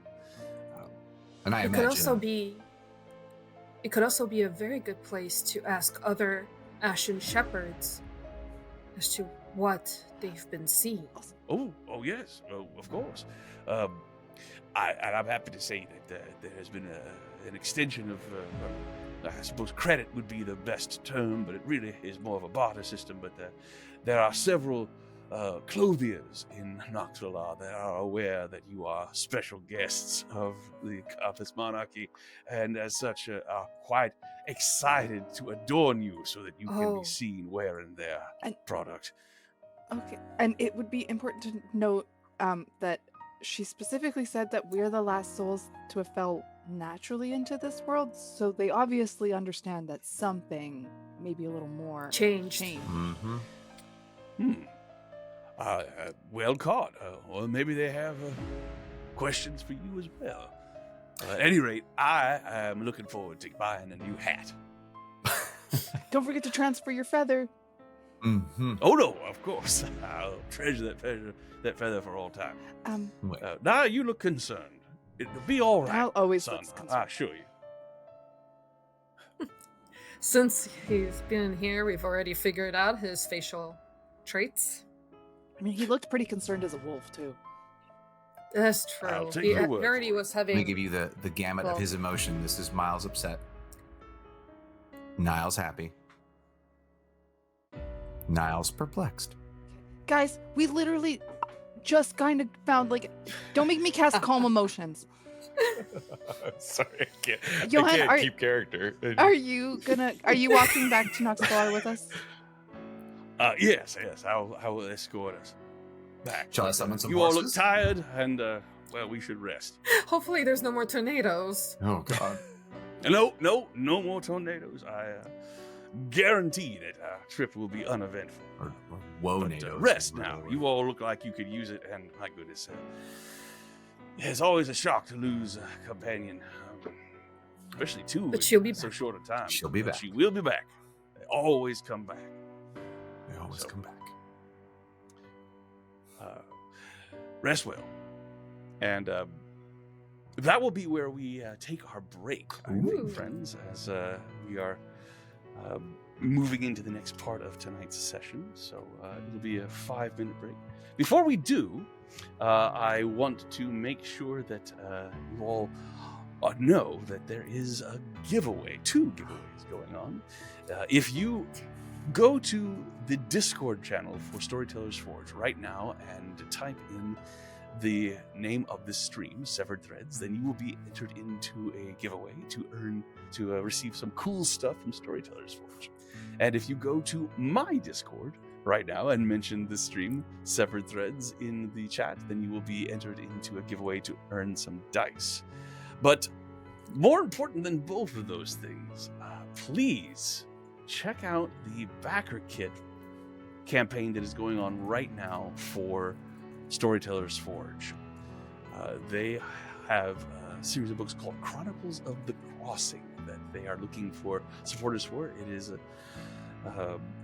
cool books, journals, and also a metal album by Diamorte, all encompassed in this backer kit campaign. Really cool stuff, and we think that it's definitely worthy of your support. You should check it out and just see what all they might have that could appeal, especially if you are enjoying this stream, because the books especially have a lot to do with what you've seen so far here. Yeah, get that lore.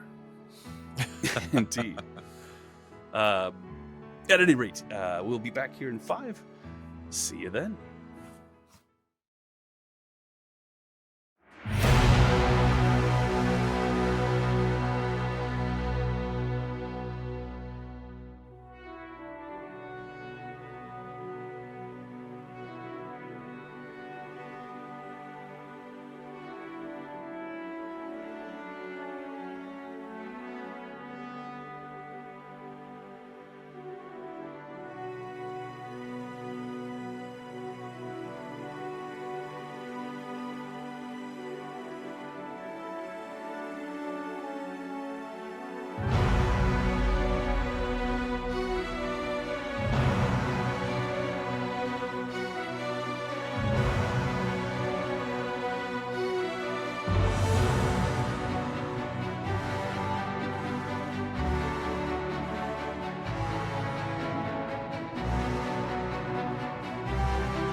And welcome back. For those of you who have just joined us, welcome. For those of you who are joining us from the previous session, we're glad you're here.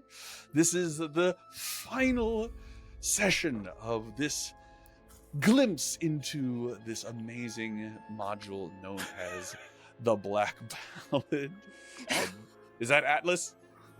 Yes. Atlas approves. I'll say yes. The Black Approved. Ballad. This is Final Severed episode Threads. of the cat butthole.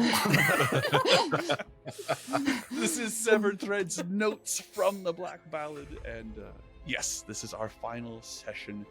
And we're hoping to send it off in style.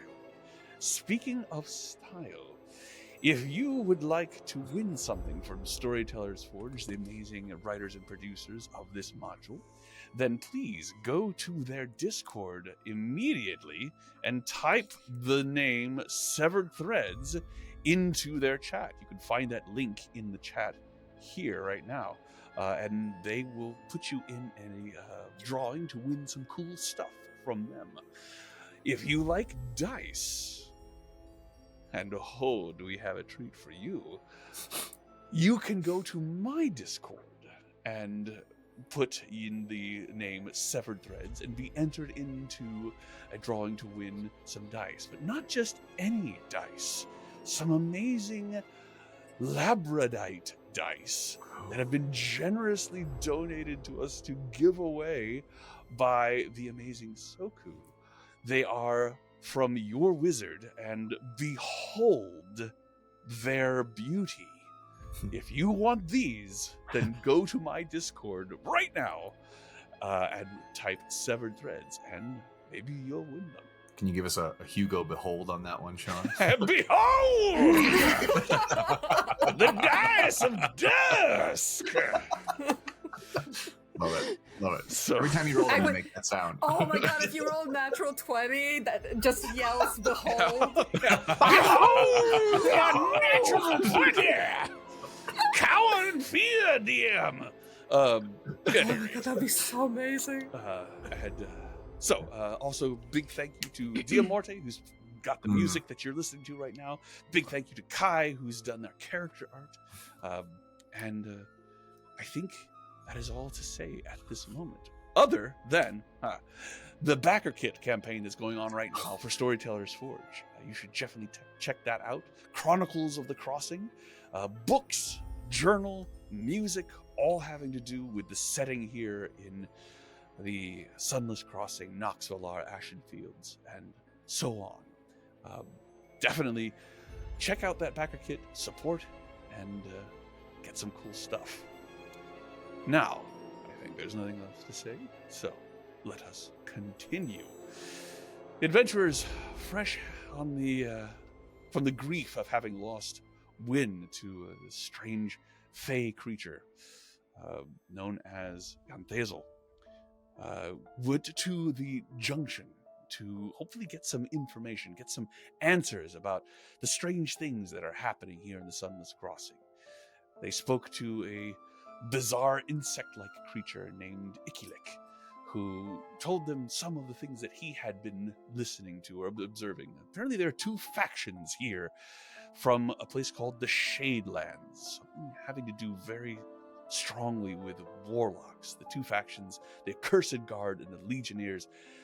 The exact nature of what has caused their conflict is not exactly known at the moment, but they definitely hate each other to the point of reconciliation not being possible. That is the main takeaway as far as that is concerned. They also have noticed that this large number of souls have been arriving at the Sunless Crossing with some strange red vine-like tendrils of energy affixed to them. Not difficult to remove, but their very presence is odd. Also, they learned of a song that seems to be permeating a large number of the souls that arrive at the Sunless Crossing.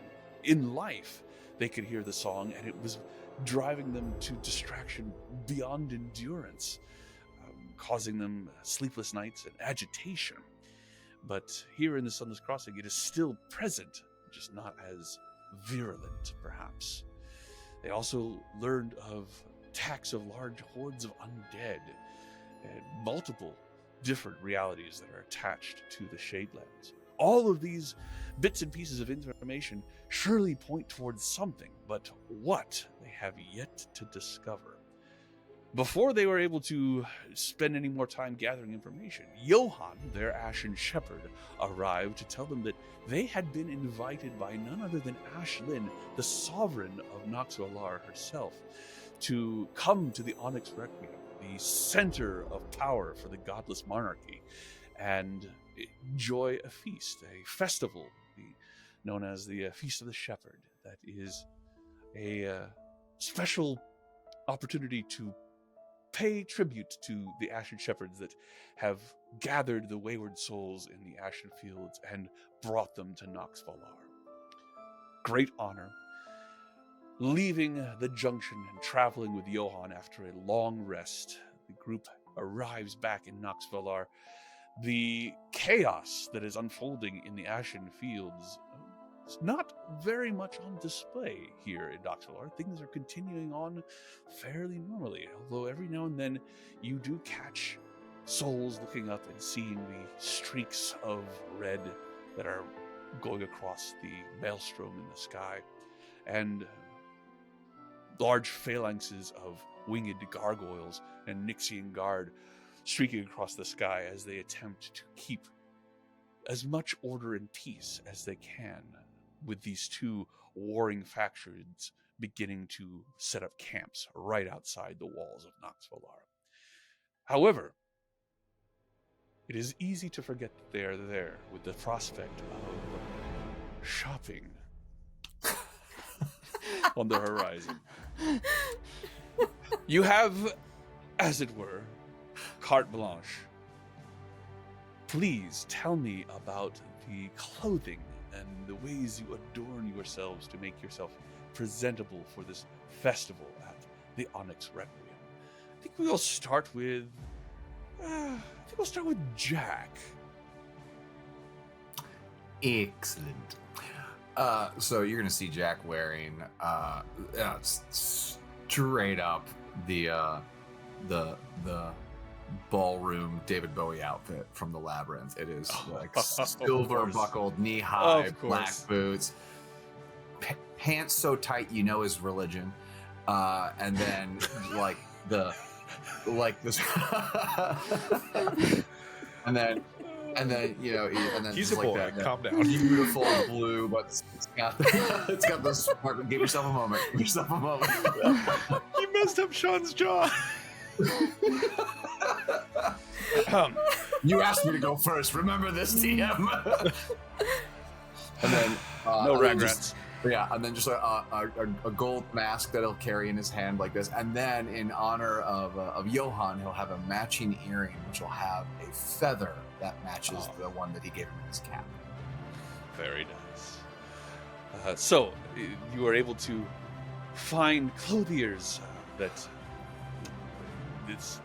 there is nothing but time in Nox Valar, and there are some very, very talented clothiers that have spent possibly centuries perfecting their craft, creating the very best cloth, and then applying it with the very best of skill to truly amazing garments. And now, Jack, you have one. What sort of garment do you find for yourself, Nio? I'm actually not going shopping. I am going to fulfill the promise that I made and make something to eat for the feast. I'm going to make a showstopper cake. It is a dark chocolate Chambord cake with fresh raspberry filling, but it is also going to be, the base of the cake is going to be the Ashen Fields, and it is going to have a sculptured Johann, who is going to be reaching out to a soul, and I am going to make the likeness of Wynn. So it's going to be Johann reaching out to grab Wynn's arm and lift her up. my. Do you cook this with Vinny at the tenements, or where do you make this? I will grab the ingredients that I need from the casino. Okay. But if I feel like I have enough room at the tenements, I will cook it there, and I will save the scraps of the pieces that I carve off for Binny and anyone that she wants to feed them to, because it tastes the same. It's just not part of the cake sculpture. And I will grab at the casino a clean white chef's garment, and it will be pinned with just a simple bone pin. I'm sorry, when you said a chef's garment, all I can think of is 99 banana cream pies. But very nice. So you are literally going to this feast as a chef. As a chef. Mm-hmm. Got it. Right. Now, Dawn. Dawn would probably, much to her sister's chagrin, find something incredibly simple, just like a pale gray or cream dress, probably that has like a little bit of a flowing arm situation, long dress, kind of flowing. It would come in at the waist, and then to try to like appease her sister, she would probably get some like dark blue and green, like a belt situation that just adds a little tiny bit of flair to her very simple outfit. But then she would also readorn herself with her earrings and jewelry that she would normally have had that wasn't enough of an attachment to come with her into this life, for her horns, like her horn caps and the chains that connect to her ears and everything like that. Just Nice. readorn that way. But in general, keep it fairly simple with just the dark green and blue belt that kind of tips her hat to her sister. Uh-huh. Well, speaking of that,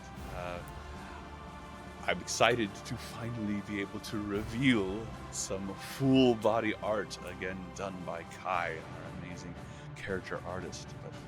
But before we do, would you be so kind as to describe what it looks like? So, Of course. So, Dusk being, of course, more of the flair of the dramatic, unlike her sister, who wanted to be very plain. What she ends up getting is this dress with a very low cut line. And the entire dress is this very, very dark blue, almost black, with these silver stripes going vertically down the entire line, with a full sleeve that goes up to the end, and from the back, a similar, almost sheer, striped cloak kind of hanging gently behind her. yes, indeed. And now, here she is in all of her glory, just dripping with style and sophistication. Wow, enough to cover all of you. As you prepare yourselves. With a lot of bickering going on between, you can't just wear plain! Why not? It's fine. She said I could wear what I want. Nobody's gonna judge me. I'm judging you! You judge everybody. Each of you who do spend time with a seamstress or a tailor, they all seem inclined to maybe give a little extra something, no charge, just to sort of put their signature on it. Dawn, the small gentleman, very thin and just a wisp of hair, but eyes, glasses over his eyes that are incredibly thick and make his eyes appear large and bug-like. Looks at what you're wearing and says, "Are you sure there's nothing else that you want for this incredible great honor?" No, I'm quite happy in this. It's just, Well, if you're happy, that is the most important thing, but I would also like to be happy. okay. What do you want to? I don't like to be flashy. Ah, perhaps a scarf? A scarf? Sure. Yes. Sure. A scarf A splash of a complementary for color. the belt? But The- yes, a sash then, not a scarf. Okay. Yeah. In like blues and green, dark blue green. I was thinking of something more contrasting, something just vibrant and exciting to offset the rest of it. Okay. You're getting red. I have a beautiful blood red sash with flecks of gold in it and silver fringe. Would that be acceptable? I mean, I usually wear gold jewelry, so perfect. But do you have anything in like a bright? I usually have something that matches my sister's color and like the color of my tattoo. So, blues and greens. Yeah. Do you have a bright blue or green? Yes. A very bright. How about a cerulean blue? Sure. Excellent. And he comes back with a comes back with a beautiful sash that has this beautiful pale Ringing sky endorsement of a cerulean- salient as sure. Dawn doesn't want to, but she also just wants to make this person happy. That's so what he's much counting on. That Yeah. she's like Absolutely, so. It means so much to her to make him happy that she just goes with it. She's like, yeah, sure, great. You're not taking the lessons you've learned from Calmer into your actual life. No. That's fine. We'll get there. Baby steps. Anyway, it is, of course, as you like and you feel comfortable, there is this one bright splash of color that definitely stands out. Will make you easier to spot in a crowd and perhaps let people know that you are indeed your sister's sister as far as style is concerned. Jack, the person who's working with you, could not be happier. An enormous half-orc woman with incredibly dexterous fingers as she says, I have wanted to do something like this for so long. If only you were bigger. Could you be bigger? I'm afraid it's going to get lost. I suppose I could be. Let's see here. Really? Well, yeah, I go ahead and cast enlarge on myself. Oh, it even works on the clothing. Look at how huge those buttons are. Oh my god, and the pants are even tighter. This is amazing. How long can you maintain this? I'll say, It's like 20 minutes. yeah, right. It's concentration up to a minute. But So, just as the seamstress is going with a pin to it, and we're adding the final touch. I'm gonna. Oh. Well, it was nice while it lasted. perhaps we'll just make it out of a fabric that stretches. I've got something like that. I don't know if it's stretched that much. How big do you get when you cast enlarge? I say, so I think it's just one size up from okay. where you're All at. right. So yeah. So I Still go pretty from little. a small creature to a medium-sized creature. All right. So, yeah. Better than Nothing nothing. ridiculous. Too bad. That would have been hilarious. Could you do it yeah, right. twice?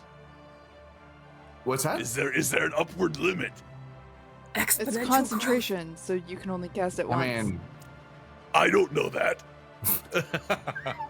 Look, I can keep doing it. It's just, look, as long as you're happy. Look, tell you what, we'll do it on the walk in, and then that way we'll get the full Yeah, show. pick moments, Yeah, important of moments. course, of course. Yes. Oh, trust me, I always know the right moment to enlarge, so don't worry. This is out of control. I'm excited. You're So the is he, only one. apparently. All right. Does anybody have anything else they wish to do before attending the party? Are we meeting back up before we Yeah, that's essentially the Love it, meet, love it. meet back So- up before you go, or Yak will approach Niall and hand him a box. What is this? A peace offering. I will kind of glare at you, but open it. Inside is a suitably Niall black chef's jacket with silver thread on it. And then embroidered above the pocket here is a lovely little word in Sylvan.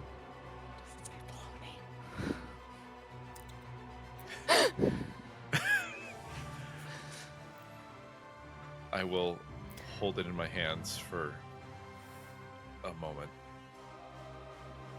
And I will look at you and I'll just say,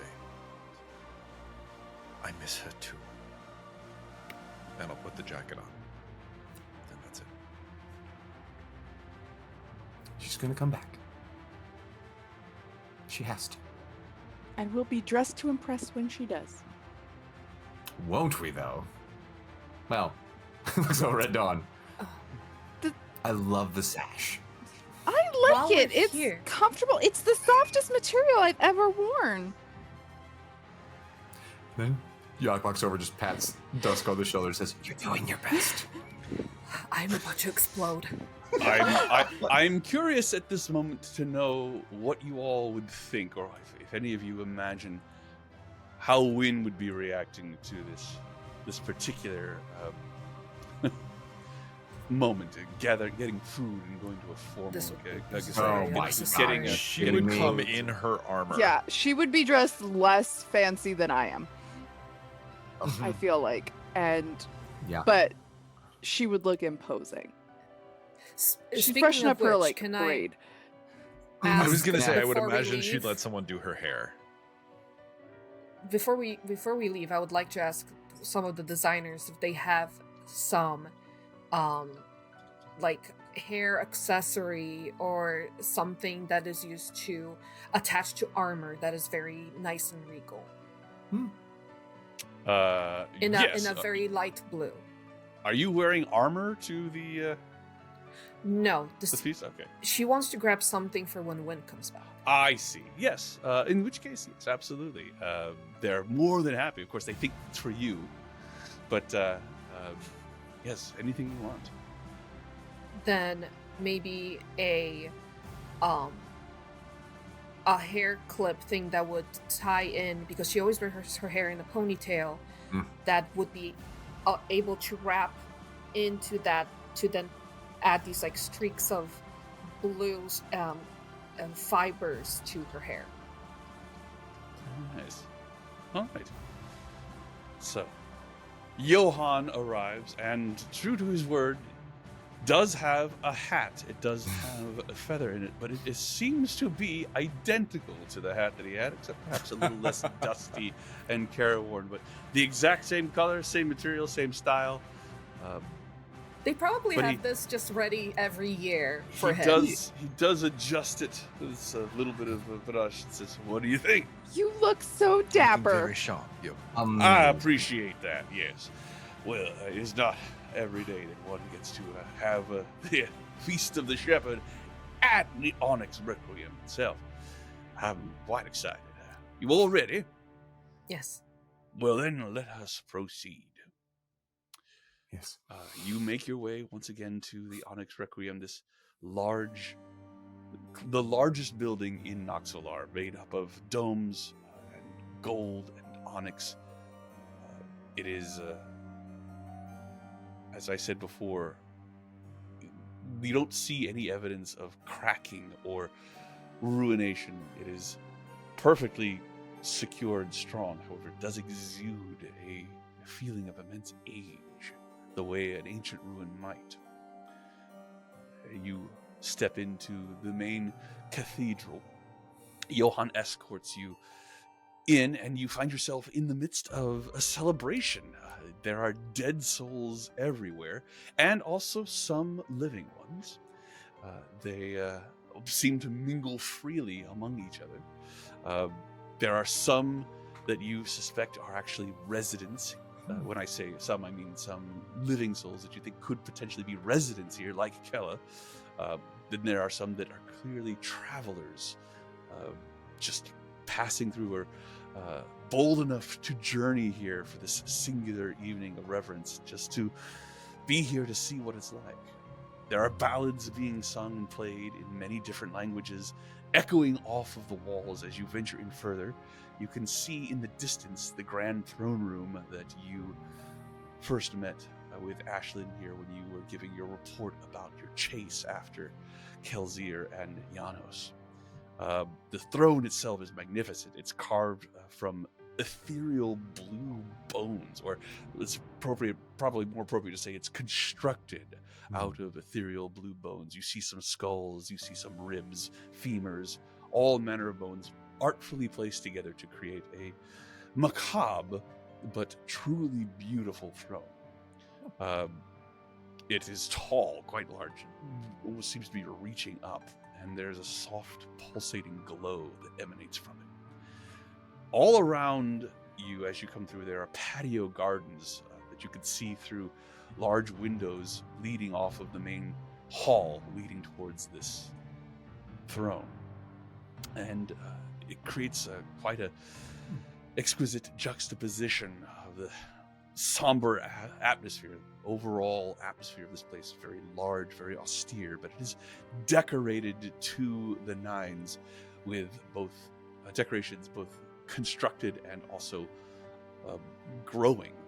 Flower arrangements, plants, lush greenery, exotic looking flowers from perhaps realms that you have never even heard of. There's very vibrant air and feeling from both from the decorations and the greenery, and also the souls that are here. And as you are walking through this area, you see lots of artistic displays, and many that seem to be honoring various deities.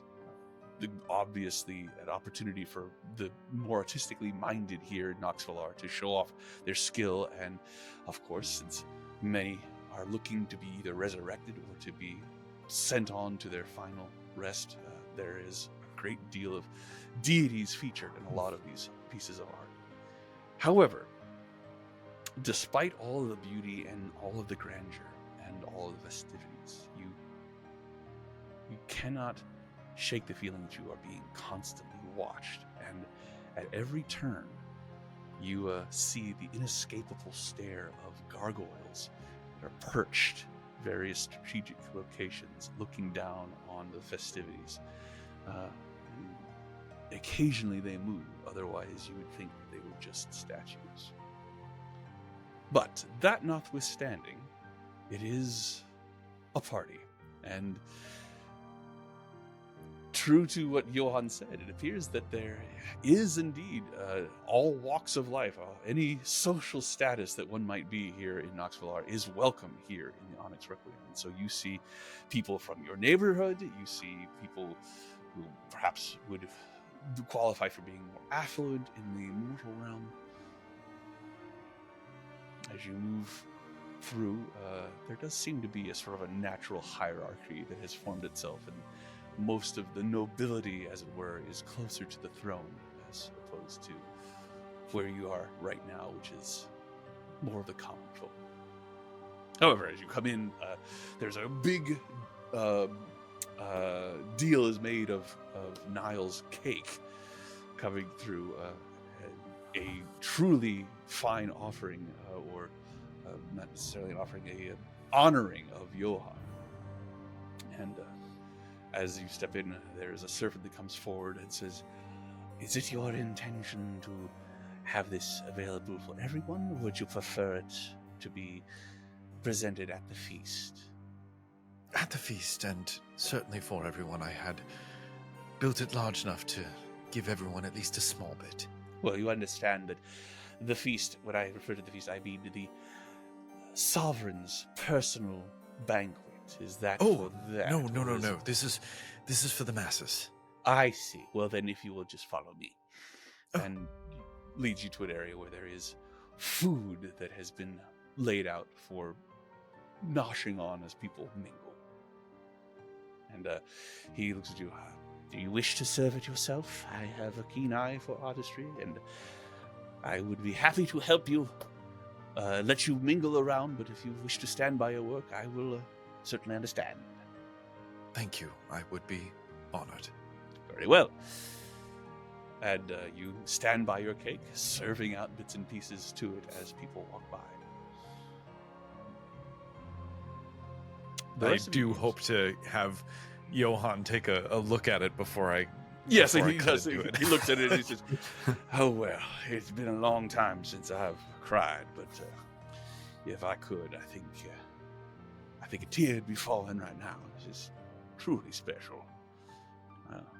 You honor me." You did the same for us, Johan. I'm sorry. I was a bit coarse when we met, but I am grateful for you. Thank you. It means a lot that you say that.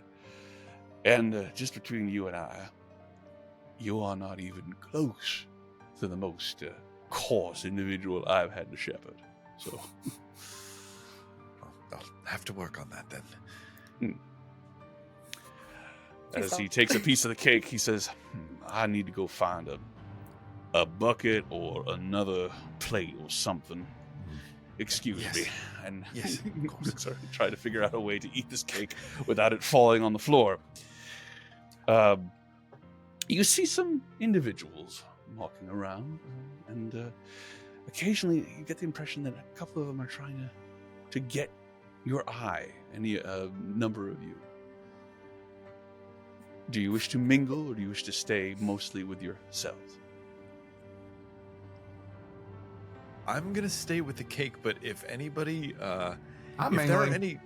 any, are there any gargoyles that come to eat? Do they eat? You do not see any gargoyles come and mingle. The gargoyles that are here are apparently all Nixian guard, and they are on alert. Okay. Is there anybody in particular who comes to get a piece of cake that is trying to initiate conversation? Yes. You see a woman come up. She's actually an adolescent elf. She has very dark skin and tightly braided white hair. She's dressed all in blacks and purples, and a couple of adornments that have spider or web themes. And her eyeshadow is extremely bold and bright gold. Well, She comes forward and looks at you and says, "Did you make this?" I did indeed. Don't you look lovely? That's kind of you to say. My name is Elise Martingale. I am with the House of the Sovereign. Ah, You I are see. Niall Phelan Caldwell, are you not? I am indeed. I have been wanting to speak with you ever since I learned that you are coming to this as the Sovereign's personal guest. Interesting. Why? Is that so unusual here? Well, it is not unusual for her to have guests, but let's say that they're usually people who have a bit more of note. Not that what you have done is not interesting and worthy of praise, but to only have arrived a few weeks ago and yet already be on first-name basis with the Sovereigns. But that's not usual. Just by chance, I assure you. A mere luck of the draw, so to speak. I wonder if you could help me. Help you with what exactly? I am trying to acquire something. A journal. It is in the Sovereign's possession. It has been lost, I've heard. I would very much like to know its whereabouts, and, well, not necessarily for the journal itself, but for what it might contain. And perhaps you might have the answer yourself. Ashlyn is, the Sovereign is, I think you're probably aware by now, a cleric of some power. You don't happen to know what her deity is, do you? We've spoken but twice. Ah. Well, you strike me as a person who is very good at finding out information. Do you think that you could help me by either finding or at least looking for this journal, or barring that, learning in the name of the Sovereign's deity? I would be willing to compensate you with a favor of my own. I am not in need of favor, but if you'd like, I could certainly tell the Sovereign that you're looking for her, and you can ask her yourself. Well, as it is the Sovereign's private journal, while I'm sure she would be happy to have it returned, knowing that others are looking for it would probably not be something she'd be happy about. But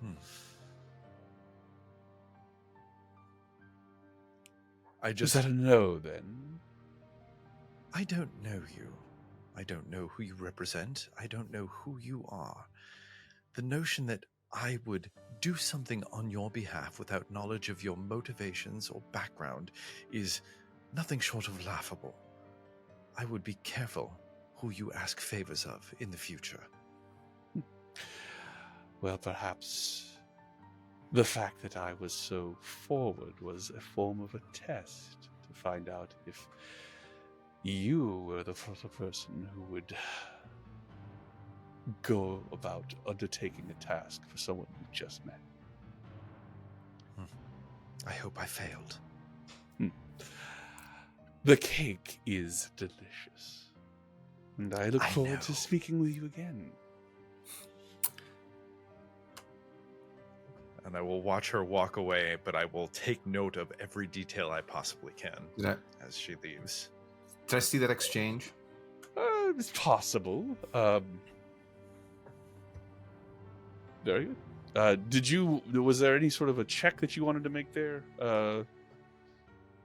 I would probably do, I mean, this is not in my skill set, but I would do an insight check. Sure, run right ahead. That is a nice fat clunk of the die. I rolled a natural 1. Well, a deeply, deeply inscrutable woman, full of mystery and enigma. Or I'm just full of ineptitude and stupidity. But Well, there's always that's that. fine. Well, but you make a damn good cake. So yes, I indeed, do make if a you damn were, if it was not an overt display, but it was a conversation between your friend and an obvious drow.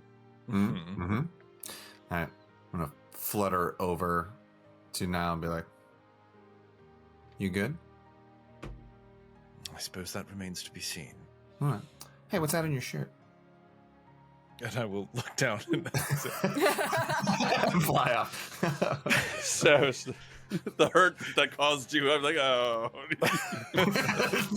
don't think for a moment I don't know what that silver nord means, you motherfucker. I don't know what you're talking about. I'm sure you don't. I would like to be not so much as mingling, kind of coldly mingling, but trying to eavesdrop over other people's conversations. Mingling. God, So she's like, I want that "Oh, visual yes, so bad. Pleasure to meet you." She's the Daria of the ballroom. It's amazing. 100%. So you see, you're able to overhear quite a few conversations, and you do get an impression that there is nobody's overtly staring at you, but you do seem to be a topic of conversation.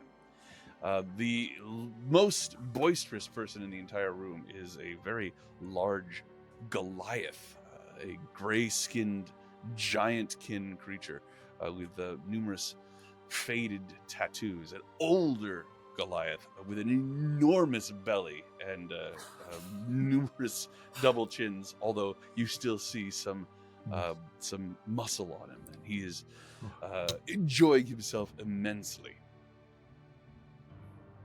Is he talking about anything interesting?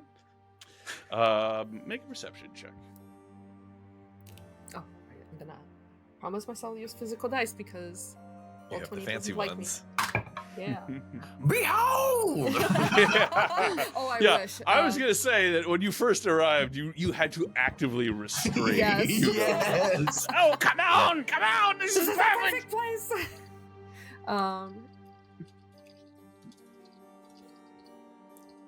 What was Don't the help me. persuasion? 18 plus 8. It's 26.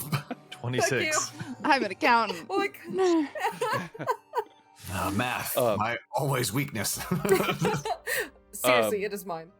He appears to be asking people if they think it would be a good idea if he spoke to the Arbiter, Valen the Jade, who you do see mingling as well, to have a guard escort him, or at least make his presence in such a revered place here. He wishes to go to someplace called the Hall of Past Reflections. He's wondering if he could get an escort. Interesting. Do I know anything of this place? No, you've never heard of it. Okay. And does he seem to be getting any sort of traction in this? They're very some polite people who are. I wouldn't know. You should just go. It's open. And he says, "Oh, I couldn't possibly. I've never been here before, and I just don't feel comfortable walking right through the throne room. I would really appreciate if somebody else. It doesn't even have to be an official somebody else. Just somebody else go with me, so I'm not by myself." Yo? All right, fine. Do I see Valen? You do. The, You see he is clad in full night sky-colored plate mail, and he is carrying on his back a black wrought iron bastard sword that is bristling with arcane energy. People are giving him a wide berth.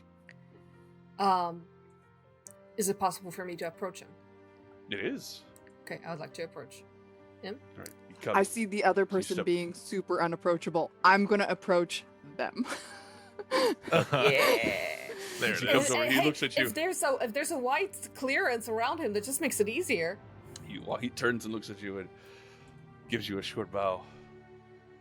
I bow back.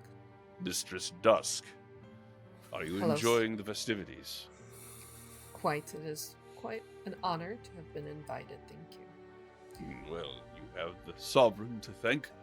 I'm sure she'll wish to speak to you, but not that it means anything, but I endorse her choice of honored guests, you and your companions. I appreciate it.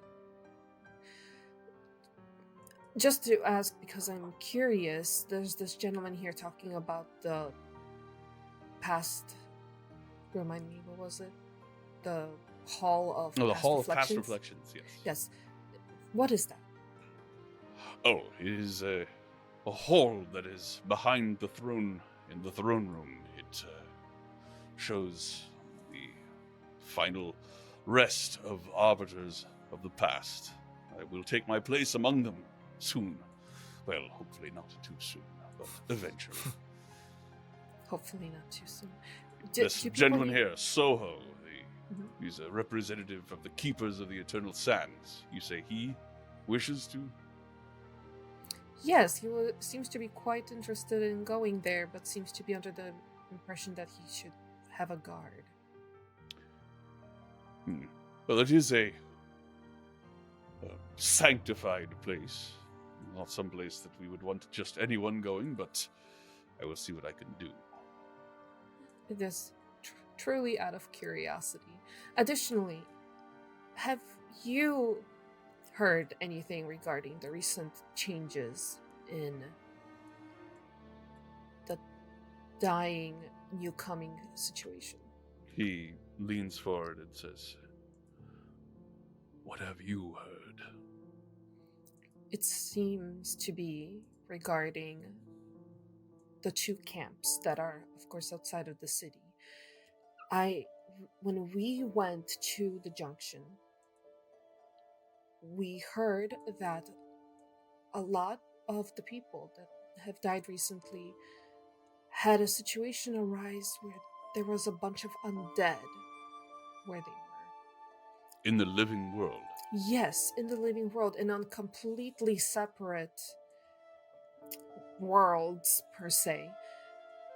Additionally, it seems that all of the newcomers have the same song stuck in their head, almost like it was drilled into their minds. They can't get rid of this, and that's... We didn't have this, but it seems that people who came after us do. I would, if I were you, seek out the Sovereign. She will want to hear these things from you directly. I will say what you have discovered does confirm other reports that we have had. It is important, I think, that you and your companions know how outnumbered the Nixian God has become. Normally, it is not a problem that there are so many more souls than Nixian God, but these two armed factions that have arrived without going through the proper rites and protocols, it increases their chance of unraveling and thus poses a grave threat to the city. Does this not happen during other times of war? When a great number of souls arrive, yes, it does strain the capacity of the Ashen Shepherds and the Junction and the Atonement Grove, but it is overcome. The number of souls arriving now, it only seems to be increasing at an exponential rate. And so many of them not sticking to protocol, not going through the rites. It is dangerous. And this information that you have will be vital for the Sovereign to hear it, so that certain decisions can be made. Confess that while we are happy to have you here and honor you for your aid, I am certain that the main reason why she has invited you is to see what you have learned and also to get your impression, as it does seem that for whatever reason, you and your companions were the last souls to arrive before whatever this is began. Certainly freaks me out a bit. I can only imagine. As well it should, but enjoy the party for now. You look lovely, by the way. Thank you so much. I've been told to say that more often. Well, you did a great job of it. Thank you. Dawn actually would be mingling and being incredibly friendly. She does really well in situations like this because she actually absorbs the kind of emotional state of the people around her really well. So then she just starts like reflecting it back. So she's actually doing really well. It's like awkward, quiet moments, like just in private, like with the group the night before, that she's less, because there's less people to kind of affect her. So yeah, so she's doing really well. And with two grumpy butts, it would have been super awkward. We're so she was trying to like diffuse that, but this is great. She's feeling the vibe of everybody, so she's actually mingling with people and just enjoying the time there. You hear a titter of laughter, and you see a group of noble men and women standing around Ashlyn. Ashlyn's wearing their usual weathered satchel over light armor, intricately woven into a well-fitting but functional dress, a royal purple color. And she is sort of nodding and has a smile on her face as whatever she has said is apparently extremely witty and is being reacted to with intense amusement by the people around her. I would probably head over to that area and kind of attempt to insert myself into that conversation. All right. As you come over, you see her eyes widen in genuine happiness. You see a slight smile on her face. She does seem genuinely happy to see you. And I would do a little bow. Good evening. I am so glad that you and your companions could make it. And may I say, I really do appreciate the style that you have shown here. This is refreshing. They were pretty insistent about the sash, but Of course. yeah, it's it's an amazingly soft material. Thank you very much for the invite. We appreciate it. You're, greatly. you're quite welcome. You're quite welcome. Tell me about this cake. And she takes you sort of with her and begins to walk away from the other people who take their dismissal in stride. And she sort of looks over her shoulder and she says, "Oh,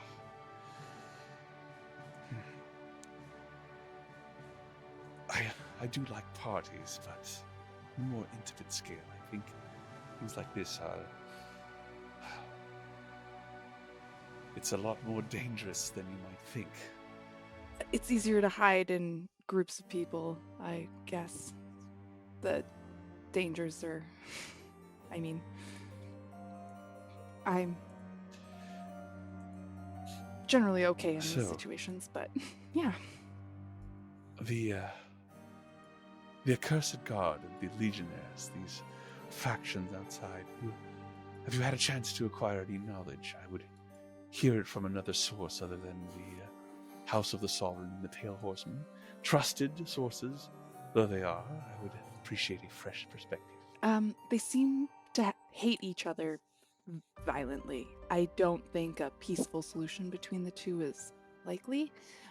Seems to be some sort of basis from where they're from related to warlock patrons and a disagreement about Interesting. how they should function. We've also, Do you know who their leaders are? I believe, nobody's said who their leaders are to us, but I mean, we haven't gone into their camps. We ended up at the junction. Ah. But those two that were running through the streets seemed pretty. If we could track them down, they'd probably know. Well, they definitely are people of importance. At least that is what I have learned from my sources. But the leaders, I do not know. Wherever this cataclysmic fight is happening, apparently they have yet to clash with one another. It sounds like Shadelands is where they're all from. I've never heard of And it. they have there was a ruler known as the Accursed King. And it sounds like the concern is that one group has found a way to have multiple warlock patrons, and the other group thinks that's wrong. Where do you fall as far as that's concerned? I mean, warlocks? I mean, I think you should dedicate yourself to one person, personally, as, most clerics do, like myself. I don't know how splitting your allegiance like that can help. Like, there would have to be some sort of connection, otherwise it would be a competing interests, I would assume. And at some point, those interests would get split, and you would have to make a choice. That is the symbol of Savras, is it not? Azuth. Not Savras. Azuth. It is, yes. Divination deity. Regret as well. Oh. A powerful force. One that most people think of as negative, but somehow I get the impression that you use it for a more positive result. I do. I think that it's how you use your emotions that's the most important. And being able to take that and turn it into a strength is what I've dedicated my life to. Well, as a cleric of regret, may I confess something to you? Of course. I have a constant regret. It is the deep embarrassment I feel whenever I contemplate stepping onto a dance floor.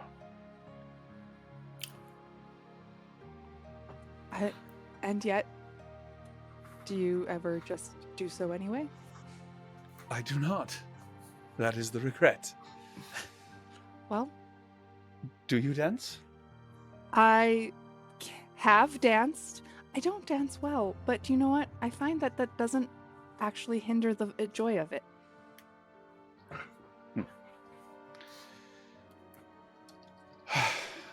You watch her as she scans the crowd, and you see her eyes find the dark form of Valen the Jade. And you, as well versed in it as you are, you do see a wave of regret wash over her face as her eyes pass over Valen. She turns back to you and says, "Well, perhaps next time." I mean, nobody seems to be with him now. I am not simply walking onto the dance floor and begin gyrating in the vain hopes that someone will join me. Well, I'll join you. And do you know what? Maybe if- if you and I are dancing, other people will I dance, can and it'll just Guarantee you that if Jack notices people dancing, Jack will Did become someone dance. say gyrating? I'm here. What's up? Hello. Yes. Yeah. You said the magic word. Yes. Generally, I found if a couple people I have been start it, summoned. more people join in. Especially people of note, of which we are. Would you mind starting? Sure. And Dawn would actually just fully, because she actually believes that it doesn't, her inability to dance particularly well does not hinder the joy of it. And Right. she would go out on the dance floor and start dancing. All right, Jack. There's music needed. Oh my god! Immediately, yes. So seeing, so actually, Jack would have made his way over to the band, and so he sees this cracking up, and he's just like, "Oh, I got one for this one." Immediately starts making his way around the crowd, like just eyeballs, like, "You remind me of the Babe." What babe? The Babe with the power. What The power? power of voodoo. Voodoo? You do. Do what? You remind me of the Babe. I saw my baby Babe. crying hard as babes could cry. Oh, what could I do? And So, just gets the whole a room well-known favorite from Faerun is begun. And there's a little nostalgia that creeps from you all. It's cakes and food and drink and music and camaraderie. All of these things, they remind you of being alive. And the fact that so much of it is probably constructed from sheer memory does make you realize how important memories are, especially in a place where all you have is time. At any rate, after about an hour, socializing, dancing, conversation begins to come to an end. Everyone invited to the special feast, the banquet, the sovereign, in the throne room, where there are tables and there are chairs and cutlery all set up.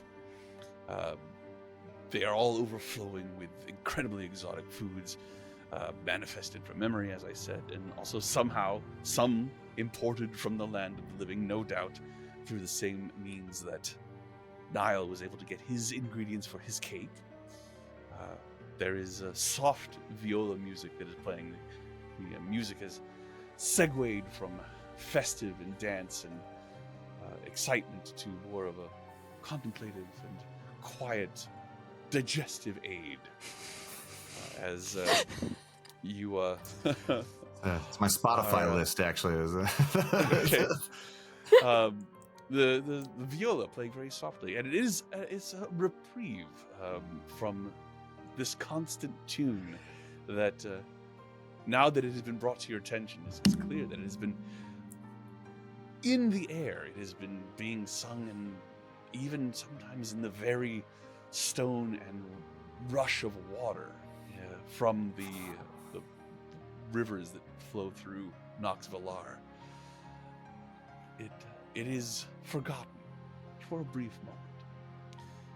The smell of a thunderstorm is wafting through this entire area. There's a little bit of a breeze. There's no rain, just the smell of a thunderstorm.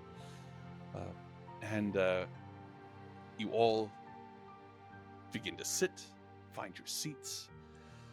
Food is being served, and Ashlyn moves to the head of the table and reaches down and picks up a goblet of wine. And she raises it up and is clearly about to give a toast. However, Oh, man. before she is able to speak, there is a sudden, massive barrage of sickening green eldritch energy that blasts out all of the windows in this room, this throne room, all at once, in a cacophony of shattering glass. Shards of it fly everywhere, instantly covering the floor with treacherous spikes of razor-sharp edges. And you watch as Kelzir leaps into the room, hovering in the air, her blood-caked hair streaming behind her, two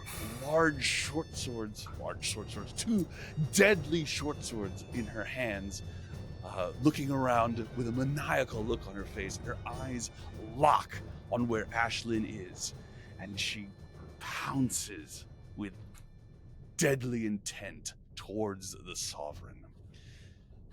And my friends, we will roll initiative. Hell yeah. I guess I'm no longer wearing my Right. breastplate or my shield, so I should remove that armor. Indeed. Yes, any Oh. armor should be removed in favor of the clothing that you currently have on. No. Also, if you have a weapon that would have been overt, anything larger than just a rapier or a dagger, a crossbow, anything like that, that would also likely have been left behind. But I have my staff, right? You do have your staff. All And right. I guess I'm still here we wearing are. my crazy brain crown. Yeah. Yeah, I suppose Absolutely wearing the brain the crown. intellector, yes. The height of fashion, of course you're wearing it. Mm-hmm. Oh, All right. Sean, I what's the already hate it. over-under on the Okay. fact that my glamoured studded armor would still be on me? Is that probably a nay?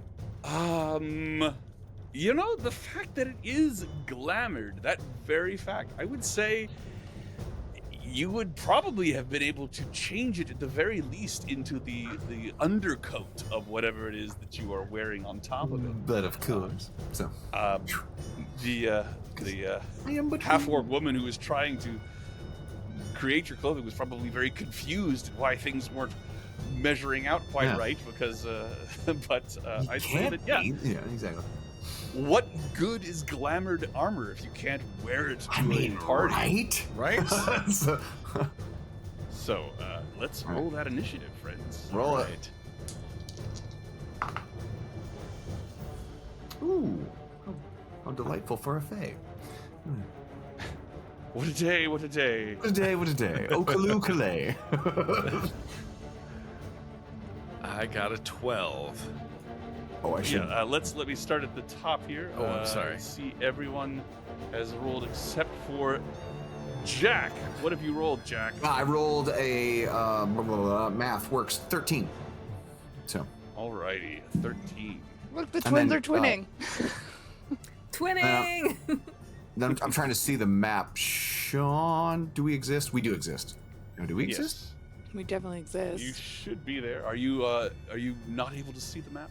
I can only see names, like names and health bars currently. There's no visual. Like my map is all dark except for the nameplates. Interesting. Try refreshing. I think that might solve the problem. Well, how refreshing! Let's try that. And while you're doing that, I'll bring out a new token that could perhaps fix it as well.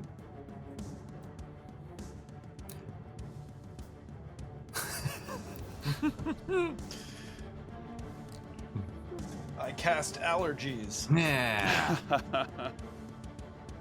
there it goes. Yeah. Oh yeah. This Jack- looks. far For more some than you. reason, and I'm sure it's a technical one. I'm not seeing your HP. Can you tell me what your current HP is? It's not connected to. Let's see. Did we various long programs. rest? You did, yes. Okay, good. 80 is my HP. And current HP is. Yeah. All right, I've adjusted that manually. Everyone has 80 except me. Yeah, whose fault is Yeah, that? story checks out. I mean, I think my health is cooler. All right. I think that's all we need at the top of the order. We do have Kelzier, who goes first with a 19. Valen after her with a 13.1. Jack with a 13. Niall with a 12. Dawn and Dusk with 6s. Kelzier launches herself at Ashlyn. She, interesting. There are two Jacks on the screen. I was going Oh, to say, God help which us. one Double is trouble. real? One Jack tells the truth, and the other one lies. All right. Oh God. We fixed that problem. Oh, damn it. So Kelzier launches herself. She is under the effects of some sort of flying magic. You don't see any wings or anything like that, but she speeds across the tables over the heads of all of the other individuals, and of course, not pictured here, but all of the other seats in this area are filled with horrified guests who are as surprised and shocked as the rest of you. The Kelzier moves towards Ashlyn and is going to attack her. She attacks her first with her short swords. That first attack is a natural 1. Yay. Love that. Good. Actually. Love that. Keep that going. So that is a miss. However, the second one is definitely a hit. And you watch as the blade enters into Ashlyn's armor. She gasps in surprise, still not quite registering the fact of what is happening. And she takes 12 points of slashing and even more necrotic damage. She lets out a gasp of pain. After that attack, Kelzier is going to just continue attacking. She makes another attack that is also a hit. I am going to shout. I'm just going to cry out in a wolf howl, and I will cast Silvery Barbs on that second hit. All right, Kelzier looks towards you, attacking again, almost not even looking, as she makes another attack, according to your spell. Still manages to hit, however, and so, I'm going to use cutting words then. which remind me, which one that does is a minus. So that's going to be, so I use a D10, Bardic yeah, Inspiration die to reduce the attack roll. So it'll be a D10. Okay. Don't mind if I do. Keeping the sovereign alive. That's going to be a 10 subtracted from the roll. 10. It still hits. Mother, are you kidding me? As, Wow. The attack that was made incredibly high die roll. And you watch as Ashlyn crumples to the ground. Before standing up, you see blood pouring from wounds on her body. She looks extremely hurt. And that's a 10 off the lower of the two rolls, right, John? Indeed. Well, Okay. yes, I rolled again. Okay. It wasn't actually the lower of the two rolls with Silvery Barbs. You just roll again. You take the lower of the two with Silvery Barbs. Oh, that's right. It still would have. Sorry. It still would have hit. Okay. Okay. I'm rolling in the 30s. Absurd.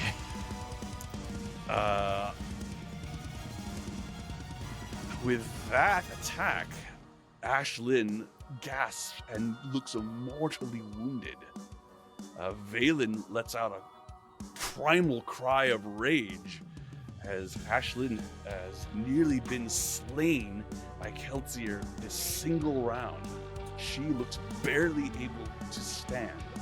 It is Kelzier's turn. Brings us to Valen. I will give my advantage to Valen from All Silvery right. Barbs. Valen leaps forward. As he does, his hands begin to glow, and he reaches Ashlyn's side, grabs her hand, and transfers power into her as he uses a healing touch. And you see some of Ashland's strength return. Kelsier looks it down and says, "Oh, that is so precious. A sacrifice that I have heard about but never actually experienced myself. I really would love a touch like that goodbye." That is Valen's turn. Brings us to Niall. Okay, I am going to run forward 30 feet. I'm going to use my bonus action to dash and get around, put myself in between Kelsier and Ashlyn, and I will just reach my hand behind myself, touch Ashlyn, and cast invisibility. Oh, interesting. You are concentrating on invisibility. And Ashlyn disappears from sight. As you do that, she looks at you and says, "Wait a minute, I remember you. You were that person who yelled something about my family tree. That was hilarious." Thank you. That's it. That's all. That's the end of my turn. So you're concentrating. That's not the right token for concentration. There we go. You were concentrating on invisibility. Ashlyn turns invisible. Very good. And you say that is your turn? That is the end of my turn. I movement, bonus action, dash, action, casting invisibility. That's my whole turn. All right. Kelsier looks at you and says, "Oh, it's so cute. My lord, if you would be so kind," she says out loud, as she uses a reaction to call the king, or call of the king.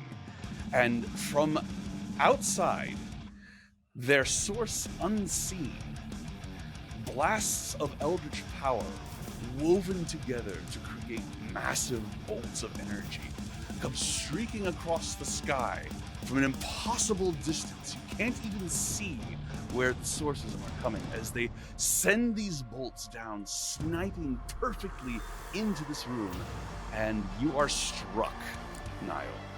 Okay. I have a 14 to hit. That is a miss. I have a 24 to hit. That absolutely hits.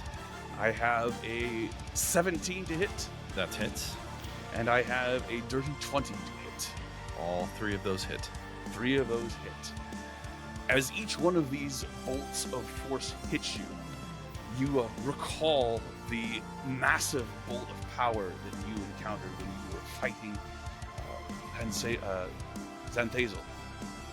Yanthazel, and the other legionnaires with her. Sorry, not legionnaires, cursed guard. The bolts strike you. You take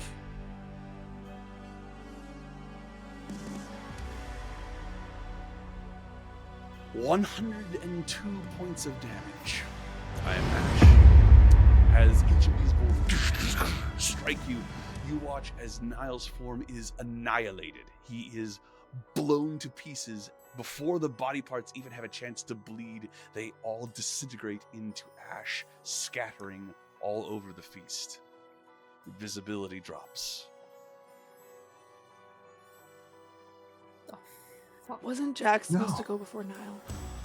I was gonna say, but right now I'm just Now I'm like, horrified. It's like, What's wait a happening? second. Did we get the initiative wrong? Jack's not in the I'll tell initiative you right now. He's missing. Oh, that's right, because we took him away. I tell you what, Jack, I am going to arbitrarily change your initiative to after Niles, just to keep things in the right order. That's so much damage. That's a lot of damage. It That's is indeed. a lot of damage. And you realize the forces which you have arrayed against you. So Niall has been destroyed. Brings us to Jack.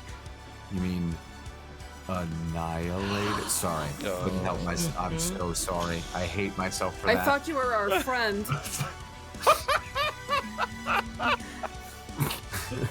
Oh, that hurts. Oh my I'm so god. sorry. I want to be better, but I'm not. Emotional. No, like literally, he sees like he gets blasted apart. He's like, baloney! Jack, All right. what do you do on your turn? Oh, you stupid bastard. Yeah. Okay. So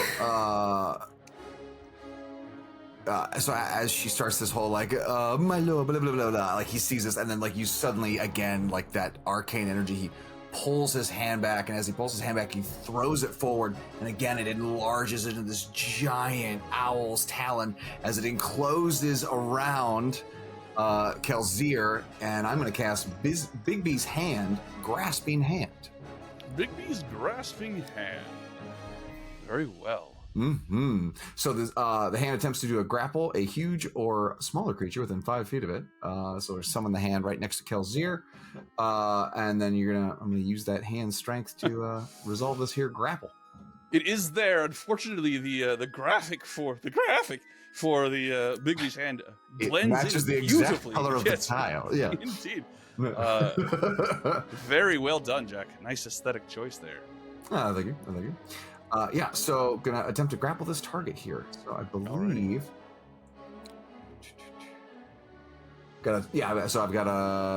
So it's roll the d20. That's a crit. Nat 20 on that grapple. Oh my! With a +8 is 28 for the grapple. 28 points of. Is there damage or is it just the hand? It's just the grapple. So and then let's also add that beautiful grapple damage, shall we? So with the grasping hand, you take bludgeoning damage, 2d6 plus my spell casting ability modifier, which is a +4. So that would be 4d6. What? So do I double 4d6? Let's do it. Okay. So it's gonna be 13 points of damage. Alrighty. From that grasp. So as the grasping hand comes and attacks Kelzir, you see that around her there is a swirling distortion in the air, and there's a little bit of a reddish tinge to it, as she seems to be surrounded by some sort of energy or force field, or perhaps even souls, as you seem to catch a glimpse of horrified faces every now and then moving around her. She's just completely surrounded by this, and as such,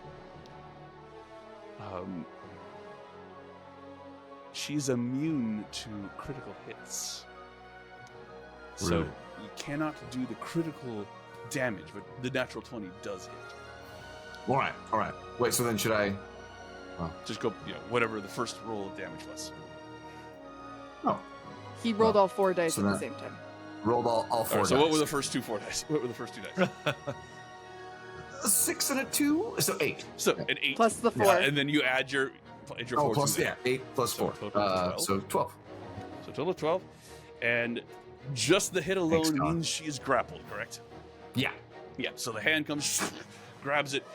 You watch as it tries to crush around this shroud of souls. It appears to be around her, and it contains her enough so that you actually do see her. The shroud of souls seems to compress a little bit on her, so it's actually the shroud of souls that is holding her in place, and the Bigby's hand is around the outside of it. And she looks at it and, well, that's rather large. Anything else, Jack? I think. Yeah, no. So I can't have the hand move until my next turn. And then DM, am I able to cast Healing Word? Unfortunately, no. Healing Word is a leveled spell, as is Bigby's hand, and you can only cast one leveled spell per turn. All right, then I will use my Bardic Inspiration. I will give a Bardic Inspiration to Aislinn. So that she, okay. Bardic Inspiration. The Sovereign. Very good. And then I will go ahead and take flight. I'm trying to get myself above the broken windows, so I'll take it to my full height of 30 feet up into the air. And then I'll shout back to my compatriots, "Take cover!" All right, that's Jack's turn. At the end of your turn, I think she will do a legendary action. A what? A legendary action, is what I said. You watch as she concentrates a moment, and she sort of seems to contract down in amongst herself, and there's a glow from the red souls around her, and you watch as some of them appear to be absorbed into her, and as the absorption concludes, her eyes open red and blazing, and she seems to expand. Bigby's hand opens up a little bit. It's still holding her, but you see her standing there, this shroud going on, completely uninhibited, as the hand is just on the outside of her. She's just reveling in the power as this swirl of souls begins to move faster and faster and faster around her, her eyes blazing red. She opens up her mouth. You can see that there's red coming from within her as well, as she lets out a cackle, and instead of just her voice, you hear the voices of dozens and dozens of others layered one after the other on top of her. It sounds almost as if you're dealing with not just her, but all of these souls that are surrounding her as well. That is Jack's action and movement, and her legendary action brings us to Dawn. So clarifying, Sean, did she break out of the grapple, or does Bigby's hand still have her? Bigby's hand, she does appear to still be grappled. Okay, She seems okay. completely unconcerned. Yeah, she's unperturbed. Yes. But Okay. Okay. Seeing what just happened to Niall and what's kind of going on with her, I am starting to think that this is a little above our pay grade, and that Ashlyn and Valen are our best chances. So I am going to use my 6th level spell, and I'm going to cast Heal at Ashlyn. And she's going to regain 70 All right. hit points. Regains 70 hit points indeed. She's also not on the initiative. It's all right. I was like, I was like, no, it's not. I need her to do something. don't you worry about it. It's like, oh, wait. Ashlyn's turn is at the very Okay, end. yeah, so I'm going to cast Heal to kind of get her as healthy as I can in one shot. And then I can't, all my other things are spells, so I don't have a bonus action I can do. And I'm just going to get one step closer to Dusk, and I'm just going to hang out here. I don't want to get closer to that lady. She's mean. Probably smart. Alrighty. Yeah. That's going to bring us to Dusk. Okay, so I would like to do Divine Wrath. Okay. What does that look like? So it usually looks just like these little souls, little whites flying out from her into the enemy. But I think the longer we've been here, the more dusty and more kind of shapeless they have become. So it's almost like a melting into ash ghost coming out of her and flying into her enemies. Right. Cool. Okay, so Is there any sound that accompanies this? it's probably just like a whooshing or almost like a whisper. Okay. So it's 8, 23. Ooh, that was a good roll. Oh wow! Holy crap! Yeah. Nice. And then as a So a total of bonus, 23 on that. yeah. And then as a bonus action, I would like to use my 3rd tier Aspect of Death ability. So You're as so a bonus badass. as a bonus action, I'm forcing a creature that I can see within 60 feet to succeed on a charisma saving throw. All right. A charisma saving throw. She has rolled a 19. Damn it. Someday I'm gonna curse someone. Gotta make sure they're not like level 50 creatures. Level 50 murder bots. Yeah, right. 100. And I'm gonna stay where I am, but I am going to like hold my staff to the side, and I'm gonna be trying to kind of like shield Dawn out of sight, like just like Atlas is doing with my face. Right. But don't shield her with your butthole. That's not effective. It's not. It really is. Why did you No put one that flap in appreciates this dress? For convenience, this is a very tight-fitting dress. All right. Ashlyn stands and is going to. Let's see here. She is now has recovered from her shock, and she is going to, at point-blank range, fire a blast of divine wrath of her own at Kelsier. What does hers look like? It, in her hands, you see her face contort in rage, and once again, her skin and her hair begins to glow. That glow manifests to a light almost too bright for you all to see, as then she takes it and he watches the light leaves her skin, leaves her hair, and coalesces in her hands into a ball of flame.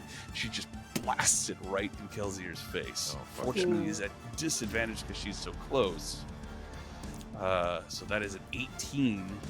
Kelsier is able to dodge it. Oh, She that has is bardic Ashlyn's. inspiration. Oh, that's right. She would definitely use her bardic inspiration, a D10.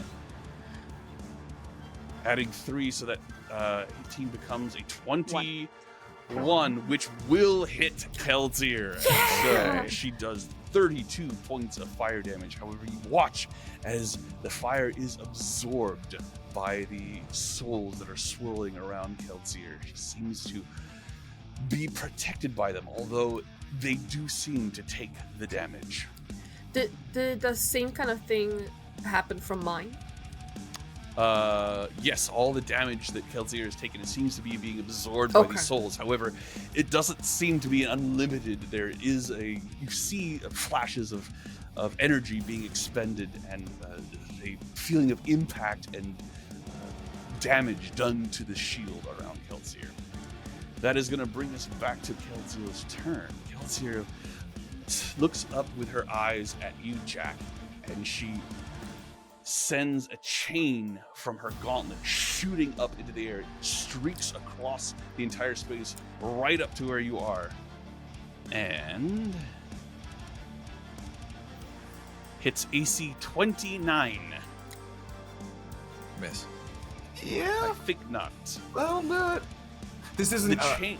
Is this a spell, DM, or like, This is an attack. This is an attack. Piercing. Okay. Yeah. That's The chain rises up, doing 12 points of piercing damage as it wraps around your body, crushing your wings to yourself. Go ahead and make a Constitution saving throw. don't mind if I do. Just a saving throw. Mm-hmm. Lovely. That will be 16 plus 2 is 18. You hold on to Bigby's hand. And Hold my the chain hand. as it grabs around you. I need you to make a strength saving throw, please. Oh fuck. Okay. Good. The thing I'm terrible at. 5, but wait, -1 is a 4. I love the attitude. The chain retracts, dragging you down from the sky. Oh no!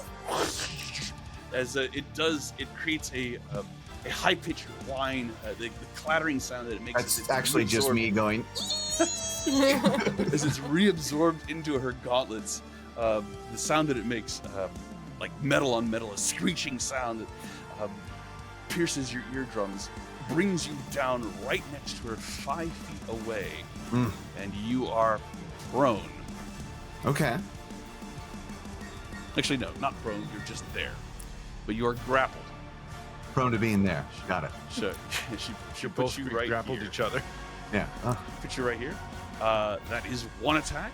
She is then going to attack you 3 more times. A 31. Are those at disadvantage? This would, whatever she did as her legendary action seems to be giving her a more intense focus. She is attacking as a straight roll. Why would she have advantage, though? Oh, no, Disadvantage. because of being grappled, I thought. Grapple does not impose disadvantage. Oh, all right It's then. restrain that imposes disadvantage. So a 31 to hit you. Wait. I am gonna have you. I'm gonna burn a luck point and have you reroll Okay. that. Very good. A 28. Damn. Uh, Go ahead. you- That'll hit.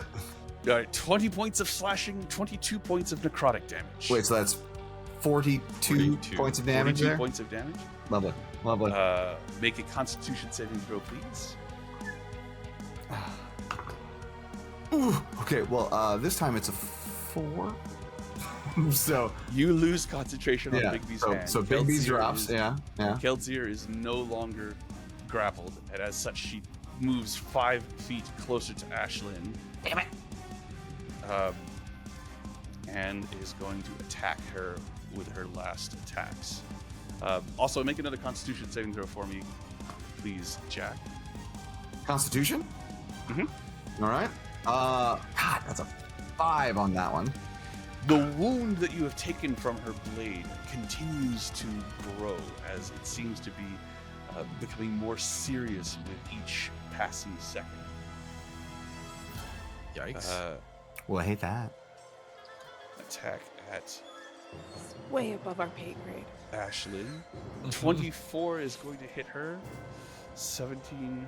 Okay, so she And we just begins left. to take damage.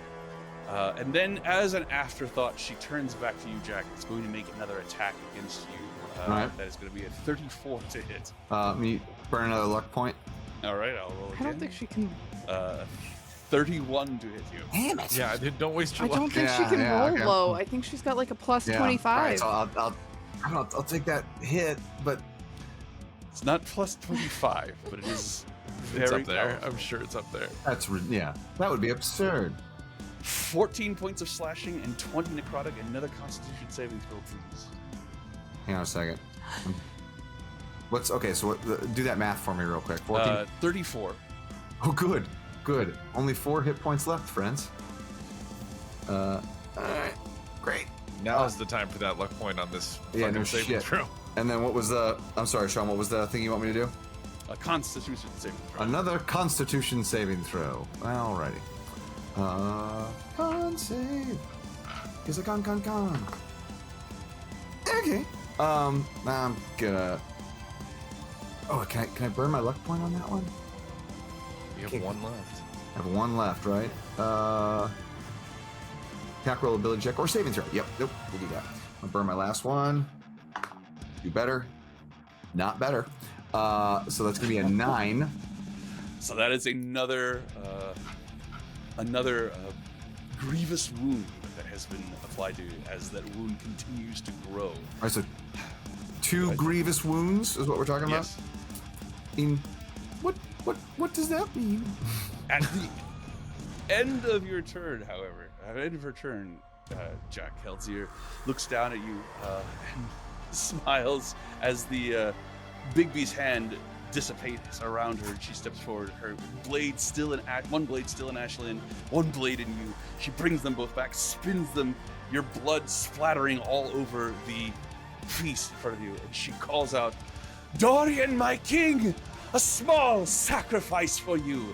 And she lifts up her wrist, and the chain pulls you up in the air. She swings it around and throws you out the window.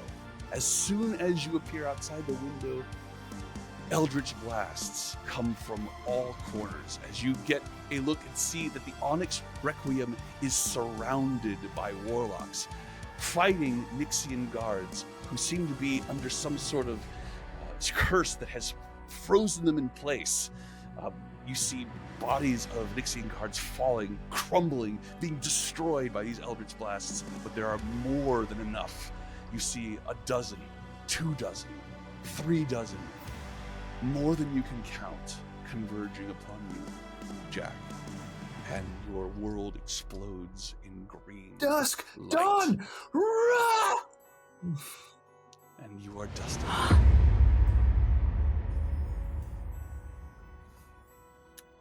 That is going to bring us to Valen, who steps forward and drags Ashlyn away from Kelsier. As he does, he lets forth another expenditure of power, and some of Ashlyn's wounds close, but you see that she also has endured some of these grievous wounds. I would like to use. Oh, wait, hold on. Yes, as a reaction. Okay, I would like to use Miracle Worker on that healing on Ashlyn. Okay. I would like to roll 4 divinity dice. Okay.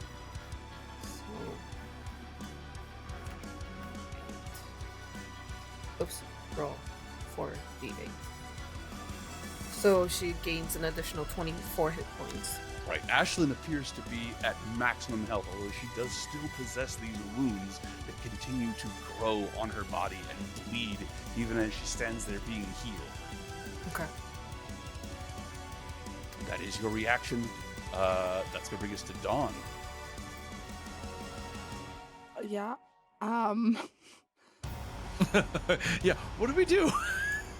I'm going to cast. We die. I'm gonna cast Guardian of Faith. All right. Next to Valen and Ashlyn to try to attack Very good. Kelsier. A spiritual form appears. What does this look like as you cast it, and what does the actual guardian look like? I'm just going to kind of move my hands in a circle, and light will kind of gather in my hands, and then I'll just hold them out, and it'll kind of extend out, and as it extends, it'll grow and turn into a large spectral being, a female wearing armor and wielding a staff. And All right. she will just stand there stoic and ready to attack. All right. Brings us to Dusk. Is that a concentration spell, Dawn? Remind me. That is not a concentration spell. All right. Oh, Gotcha. good. Okay. So I would like to. Doggo! So cute. I would like to trigger my Spark of Godhood. Ooh. Describe So- what that looks like. You would hear this as if you had recording glass cracking, but backwards. So almost sounds like something's coming into being from Ooh. a broken state. With a glow of gold right over her heart, over her, the central cavity here. And then it veins out and starts to turn into this very dark teal greenish color as this almost like floating skull ghosts are now floating around her, just moving around slowly. Very and she cool. lifts off the ground. Yes, rising off the ground by a small, just an inch off the ground, as you activate this shard of godhood that you possess and absorb some of this divine power and use it for your own use. This is, for those of you watching, a feature from the class Godless, this divine spark that she has. It's incarnate. Sorry, not divine shard, divine spark. She is a godless and incarnate as she begins to unleash her power. What do you do with this divine spark? Right now it just comes into being. It does take an action, so I can only do other things, but I would let out my voice because your voice echoes out to creatures up to 500 feet. To anyone who can speak your language and understand my words, I will say, the sovereign's in danger. All right, there's a booming voice that echoes out from here. You actually see some of these shards of glass shake and pulverize into sand and silica from the force of this proclamation that you make with this godlike voice. However, that is your And action. Yes, and then bonus action, I'm going to again do Divine Wrath. All right. Okay, so roll 3. So 15 damage to her. 15 damage, and this is just damage, correct? There is No, this is the necrotic one. This is I the can't- necrotic damage. Yeah. All right. As the necrotic damage begins to work upon this shroud of souls around Keltzir, you see being spirits. This necrotic damage does not seem to do as much damage as you would normally hope. However, it does do some. And then I would like to, with my arm, reach around and kind of try to grab any clothing or any part of Dawn that's behind me because I'm focused looking ahead of me and So say, just what do we do? want to check something here. Divine Wrath, that does require an attack, does it not? Because I have a second, hold on, where is it? I have the second aspect of destruction. It allows me to use that as a bonus action. But it does require an attack roll.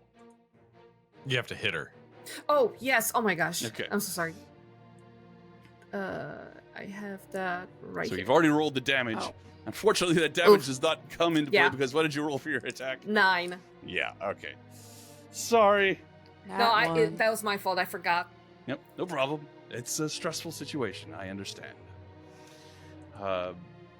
Brings us to Ashlyn. Ashlyn looks back to you. Let's see here. Was that 2 actions you took? Action and a bonus action. An action and a bonus action. So this aspect of destruction allows you to make that attack as a bonus action. Yes. The divine Calling up on the the spark of godhood. spark that of was your godhood is action. yeah. Gotcha. All right. Thank you. Keltzir. Sorry, not Keltzir. Ashlyn. Now that Valen has moved in front of her, takes another step back and summons another blast of divine power. But as she does, you could see the wounds on her body open up, and she gasps as she seems to take damage at the beginning of her turn from all of the wounds that she has suffered from Keltzir.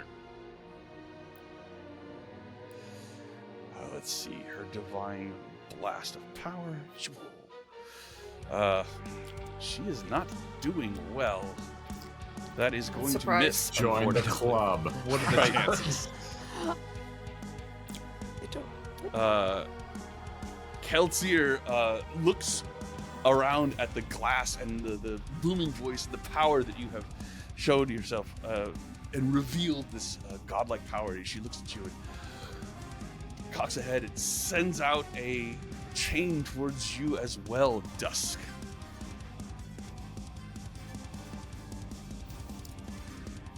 She not 22 to hit you, Dusk. the hits. All right. She brings you forward right next to her, and she looks at you. She says, "Finally, someone who has some real power. Let's see how you do, shall we?" 14 points of piercing. Actually, before she pulls you towards you, you do need to make a strength saving throw. You got We're this. such a strong group physically, so Double. I rolled a 5. All right, so you are brought back to her. Another hideous, ringing squeal of metal on metal as she brings you past. As she brings you towards her, you actually lifted up off of your feet, brought across the table, smashing through cutlery and plates across tureens of food that go flying everywhere. She just ratchets you forward across the Oh my god. the banquet, away from Dawn. And Dawn, you know what's coming. As I am being dragged away, I am trying to look to Dawn and run. can't. She attacks you. 35 to hit.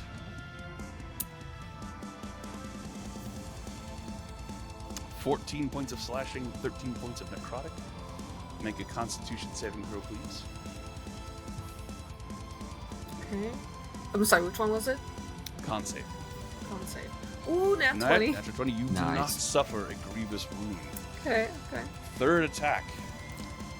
36 to hit. Oh my god. 21 points of slashing, 15 points of necrotic. How much HP does Dusk have? I'm down. Oh, You were brought to poof. 0? Yeah. All right. So actually, as that final attack comes, Ashlyn reaches out a hand and says, "No!" And power exudes from her hand as the damage that you watch Dusk taking travels along a beam of light moving from Dusk, and you watch as the wound appears on Ashlyn instead. So Ashlyn takes that 36 points of damage instead of you, Dusk. However, Kelsier still has one attack left, and she hits AC 23. That's going to be 13 points of slashing and 22 points of necrotic. Yeah, I'm down. All right. As Dusk is From dusk to dust. yes, as the blade comes down to you, Dusk, she looks at you, brings you up, and looks at you, holding you with strength. She's not a very large person, but she has incredible strength. Whatever is fueling her seems to be beyond your comprehension as she lifts you up, the short sword embedded in your breastbone, and holds you up and says, "Oh, not as powerful as I thought." And she swings you towards the throne, and before you reach it, your body bursts into ash, just scatters all over the throne. Dawn screams. That's Kelsier's 4 attacks. Valen steps away from Kelsier and goes over to Ashlyn and says, "Run, my sovereign!" And he throws her towards this throne. And you can see there's actually a opening behind it.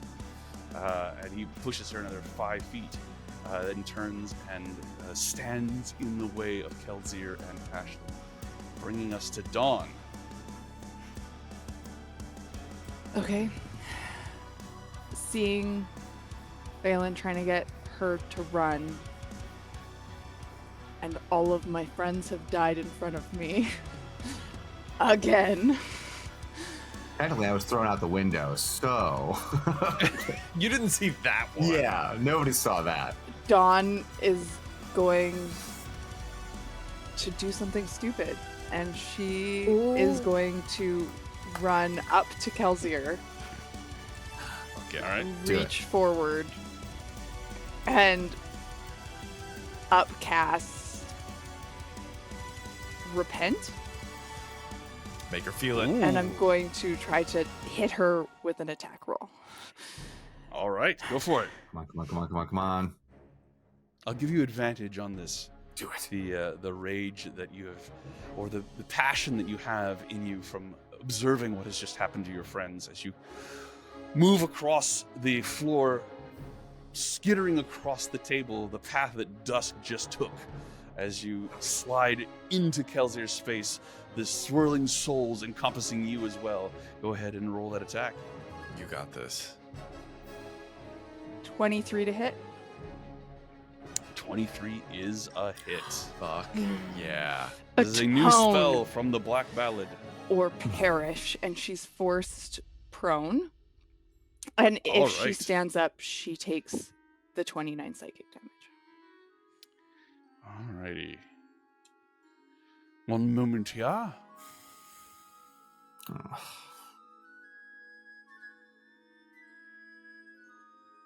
All right. Hopefully that's on her, not the souls. Got it. So 29 points of psychic damage. As I just take all of the regret of seeing my friends dusted and my sister dusted in front of me, and I'm forcing her to her knees to atone you for it. put your hands into the soul shroud that is around Kelsier and reach for rage in your heart and in your mind, and as your hands are just about to make contact with her actual flesh, they stop, she is protected by this soul shroud.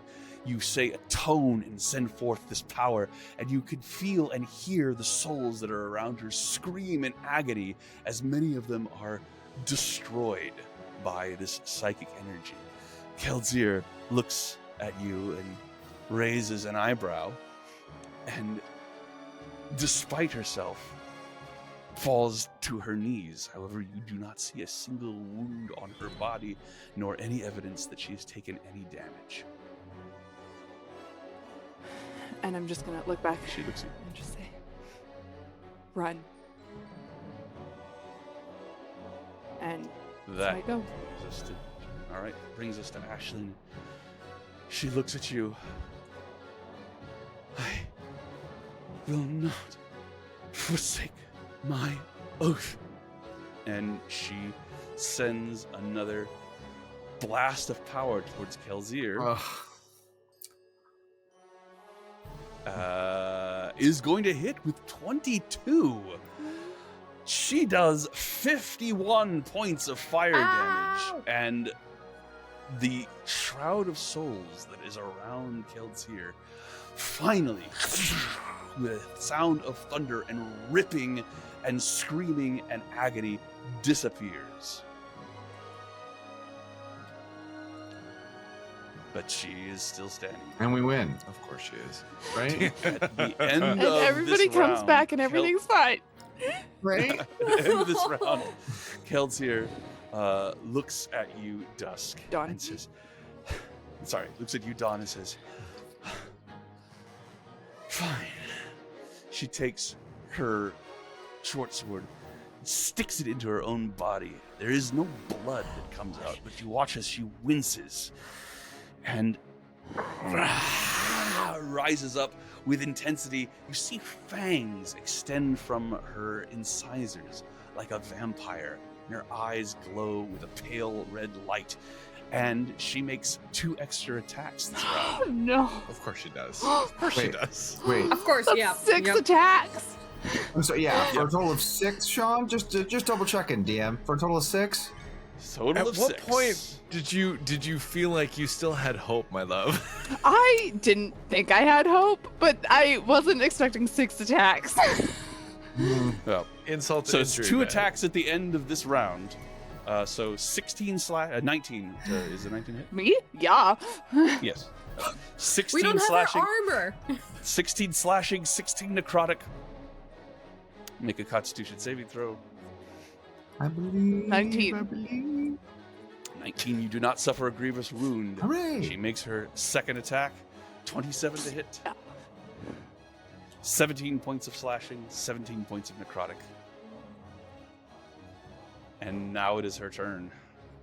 And now it is her turn. Oh my god. I fucking can't. man. Natural 1. That'll actually miss me. Okay. Like Wow. you're doing us a favor, Sean. Fuck all the way off. You know what? Just gotta roll 4 more It of is a- those. Yeah. All of you are aware that whatever is transpired here in Just way above our pay grade. the Sunless Crossing, it is a threat on a scale that you have never encountered. These are the thoughts that move through your heads as you are slain. 31 to hit, 20 points I'm of gone. slashing, 16 points of necrotic. As the final member of this brave adventuring party is slain, you hear a soft cry of grief and horror from Ashlyn as the blade enters your body, pulls out, and you feel your body disintegrate into nothing. Oh my god.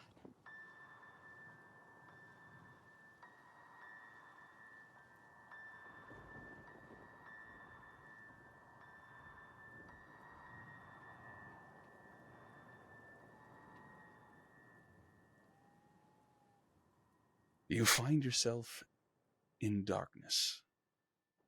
However, when you strain to look for this light that you saw before, this golden moat of liquid that was so comforting in the darkness, that came and enveloped you and brought you to the afterlife. You don't see anything. Utter, unending, totally inscrutable darkness that goes on and on as you feel panic begin to well within you. This could be all there is. Darkness. An awareness of self in utter darkness for eternity. The longer it goes on, the more you become convinced that that is the case. And you can feel the darkness pulling at you, absorbing you, ripping you apart, thought by thought, diffusing your form into utter annihilation. However, just at the point of winking out of existence, you watch as the darkness begins to change from shadow to umber to blood red to violent neon red, a burning, a pulsing, a flame. And suddenly, you find yourself feeling again. Something is dreadfully wrong, but you feel your limbs, you feel your core, you feel your legs. Your eyes are closed. Why won't they open? Through a sheer force of will, you open your lids, almost as if they have not been opened in days, if not years.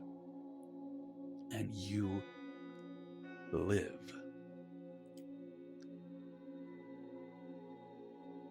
It only takes a moment for you to realize that the hands that you are looking at are not the ones you remember. They are desiccated, claw-like, fingernails black, flesh gray and rotting. You look down at your torso and see the ribs.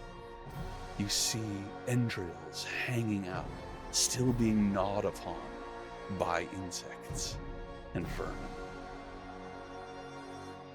Any armor or clothing that you are wearing is rotted away.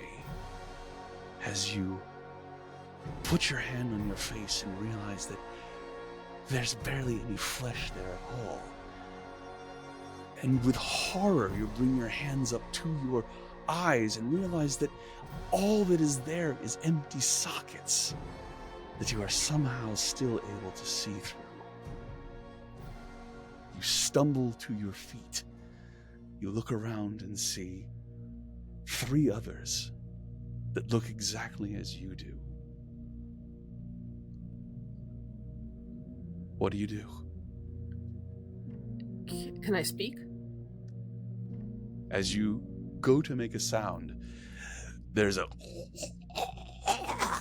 and a massive wad of putrid pus rolls out of your mouth and falls onto the ground with a splat. You are able to speak, Dusk, but I would appreciate it if you would do it as one who has not spoken for a very long time and has mostly rotted vocal folds. Dawn.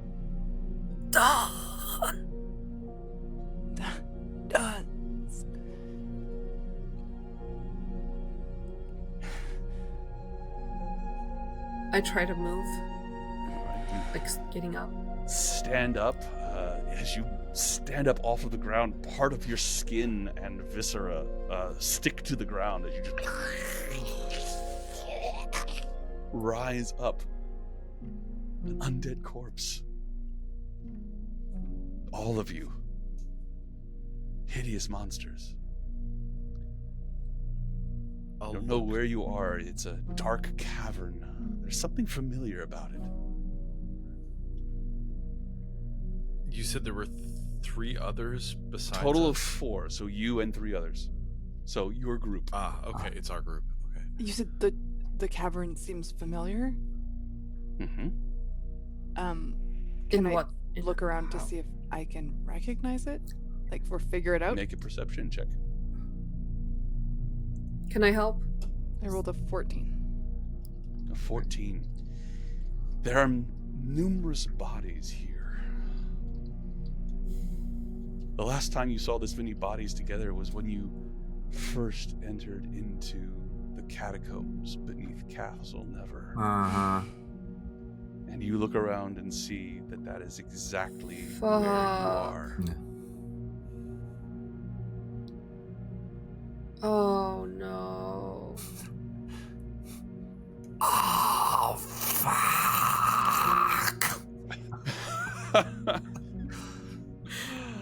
As you all coming to this realization, there is a nearby pit. You will recall there was a trap that you triggered. Nobody actually fell down into it, but there was a trap door just within your entrance into these catacombs.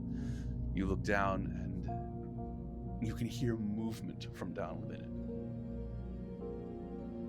I will lurch over in that Is direction. Niall like a humanoid-looking undead thing? Yes, as you look around the Oh, group, yeah. each That's one of you good question. are hideous. It becomes very apparent that you are not inhabiting your original bodies. These are the bodies of people who have been here and rotted for a very long time. Oh. God, Do we I- see our own? Do we see our own corpses? Not in immediate view. Oh God. Okay. Wait. We're in random undead bodies. Oh, God, am I even... Oh. Yeah, Are you tall? Yeah, you am I are tall? a medium-sized undead creature. Oh. Fuck! Sorry I interrupted you, Niall. You were gonna... I know I'm gonna lurch over to the pit Alright. to see if I can see what's moving down there.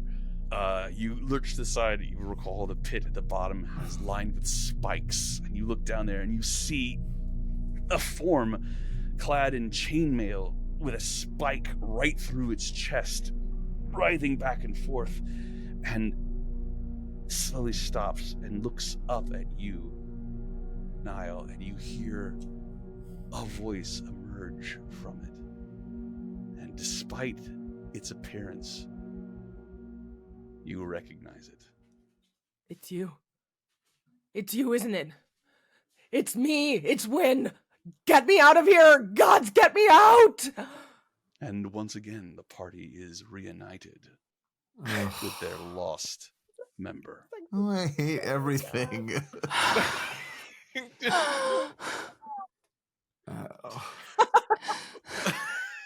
How do we get excited about I know, something we're all like that? dead. Yeah, but boo.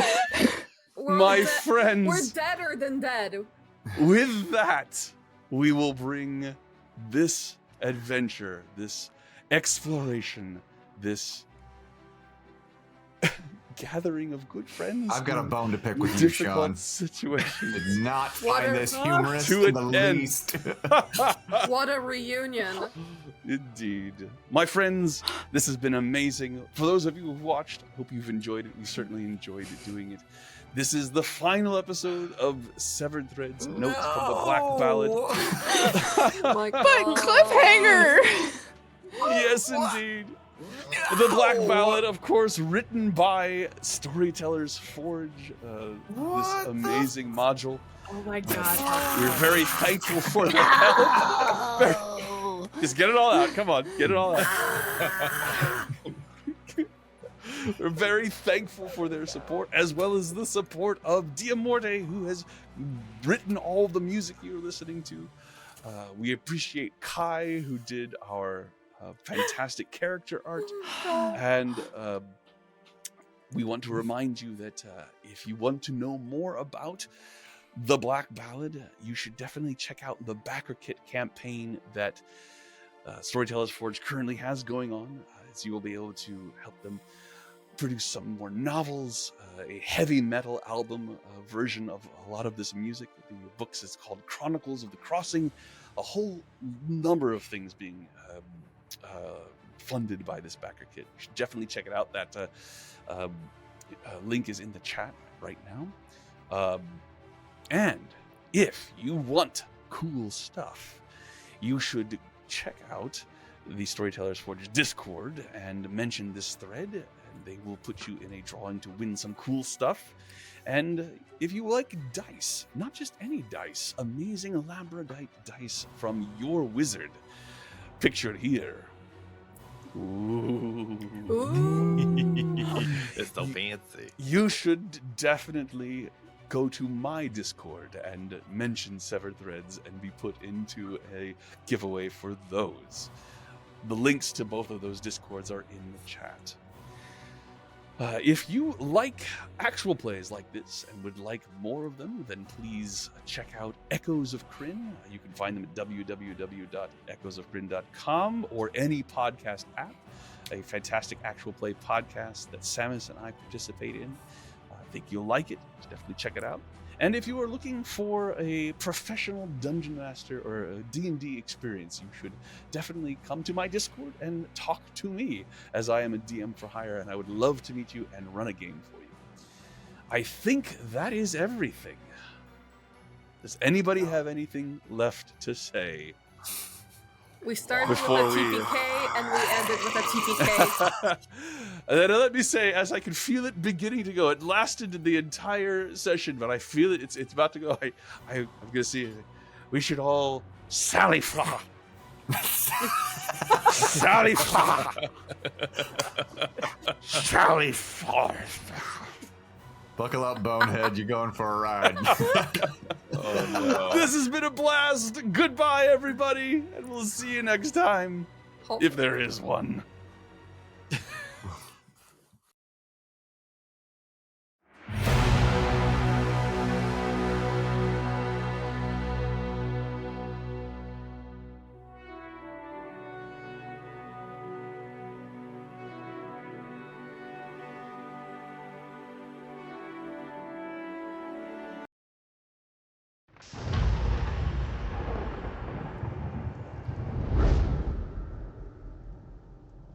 Can any truly explain to me what it means to be divine?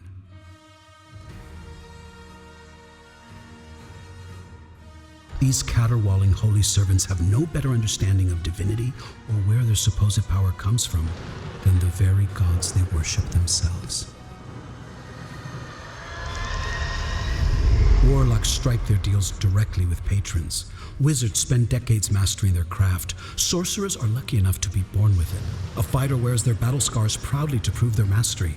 Yet clerics only need pray to fall in line, recite the dogma, and raise the symbol of their god. A god who, in turn, parcels out the power of their self-proclaimed domain. My place in this drama is merely to highlight the problem, but the solution, the choice to act, must be someone else's. Perhaps it is you who will lead the divine orchestra to crescendo, or maybe you will simply sit idly by listening to the melody of a cosmos destroying itself. Either way, you will participate, willingly or not. Welcome to the Black Ballad.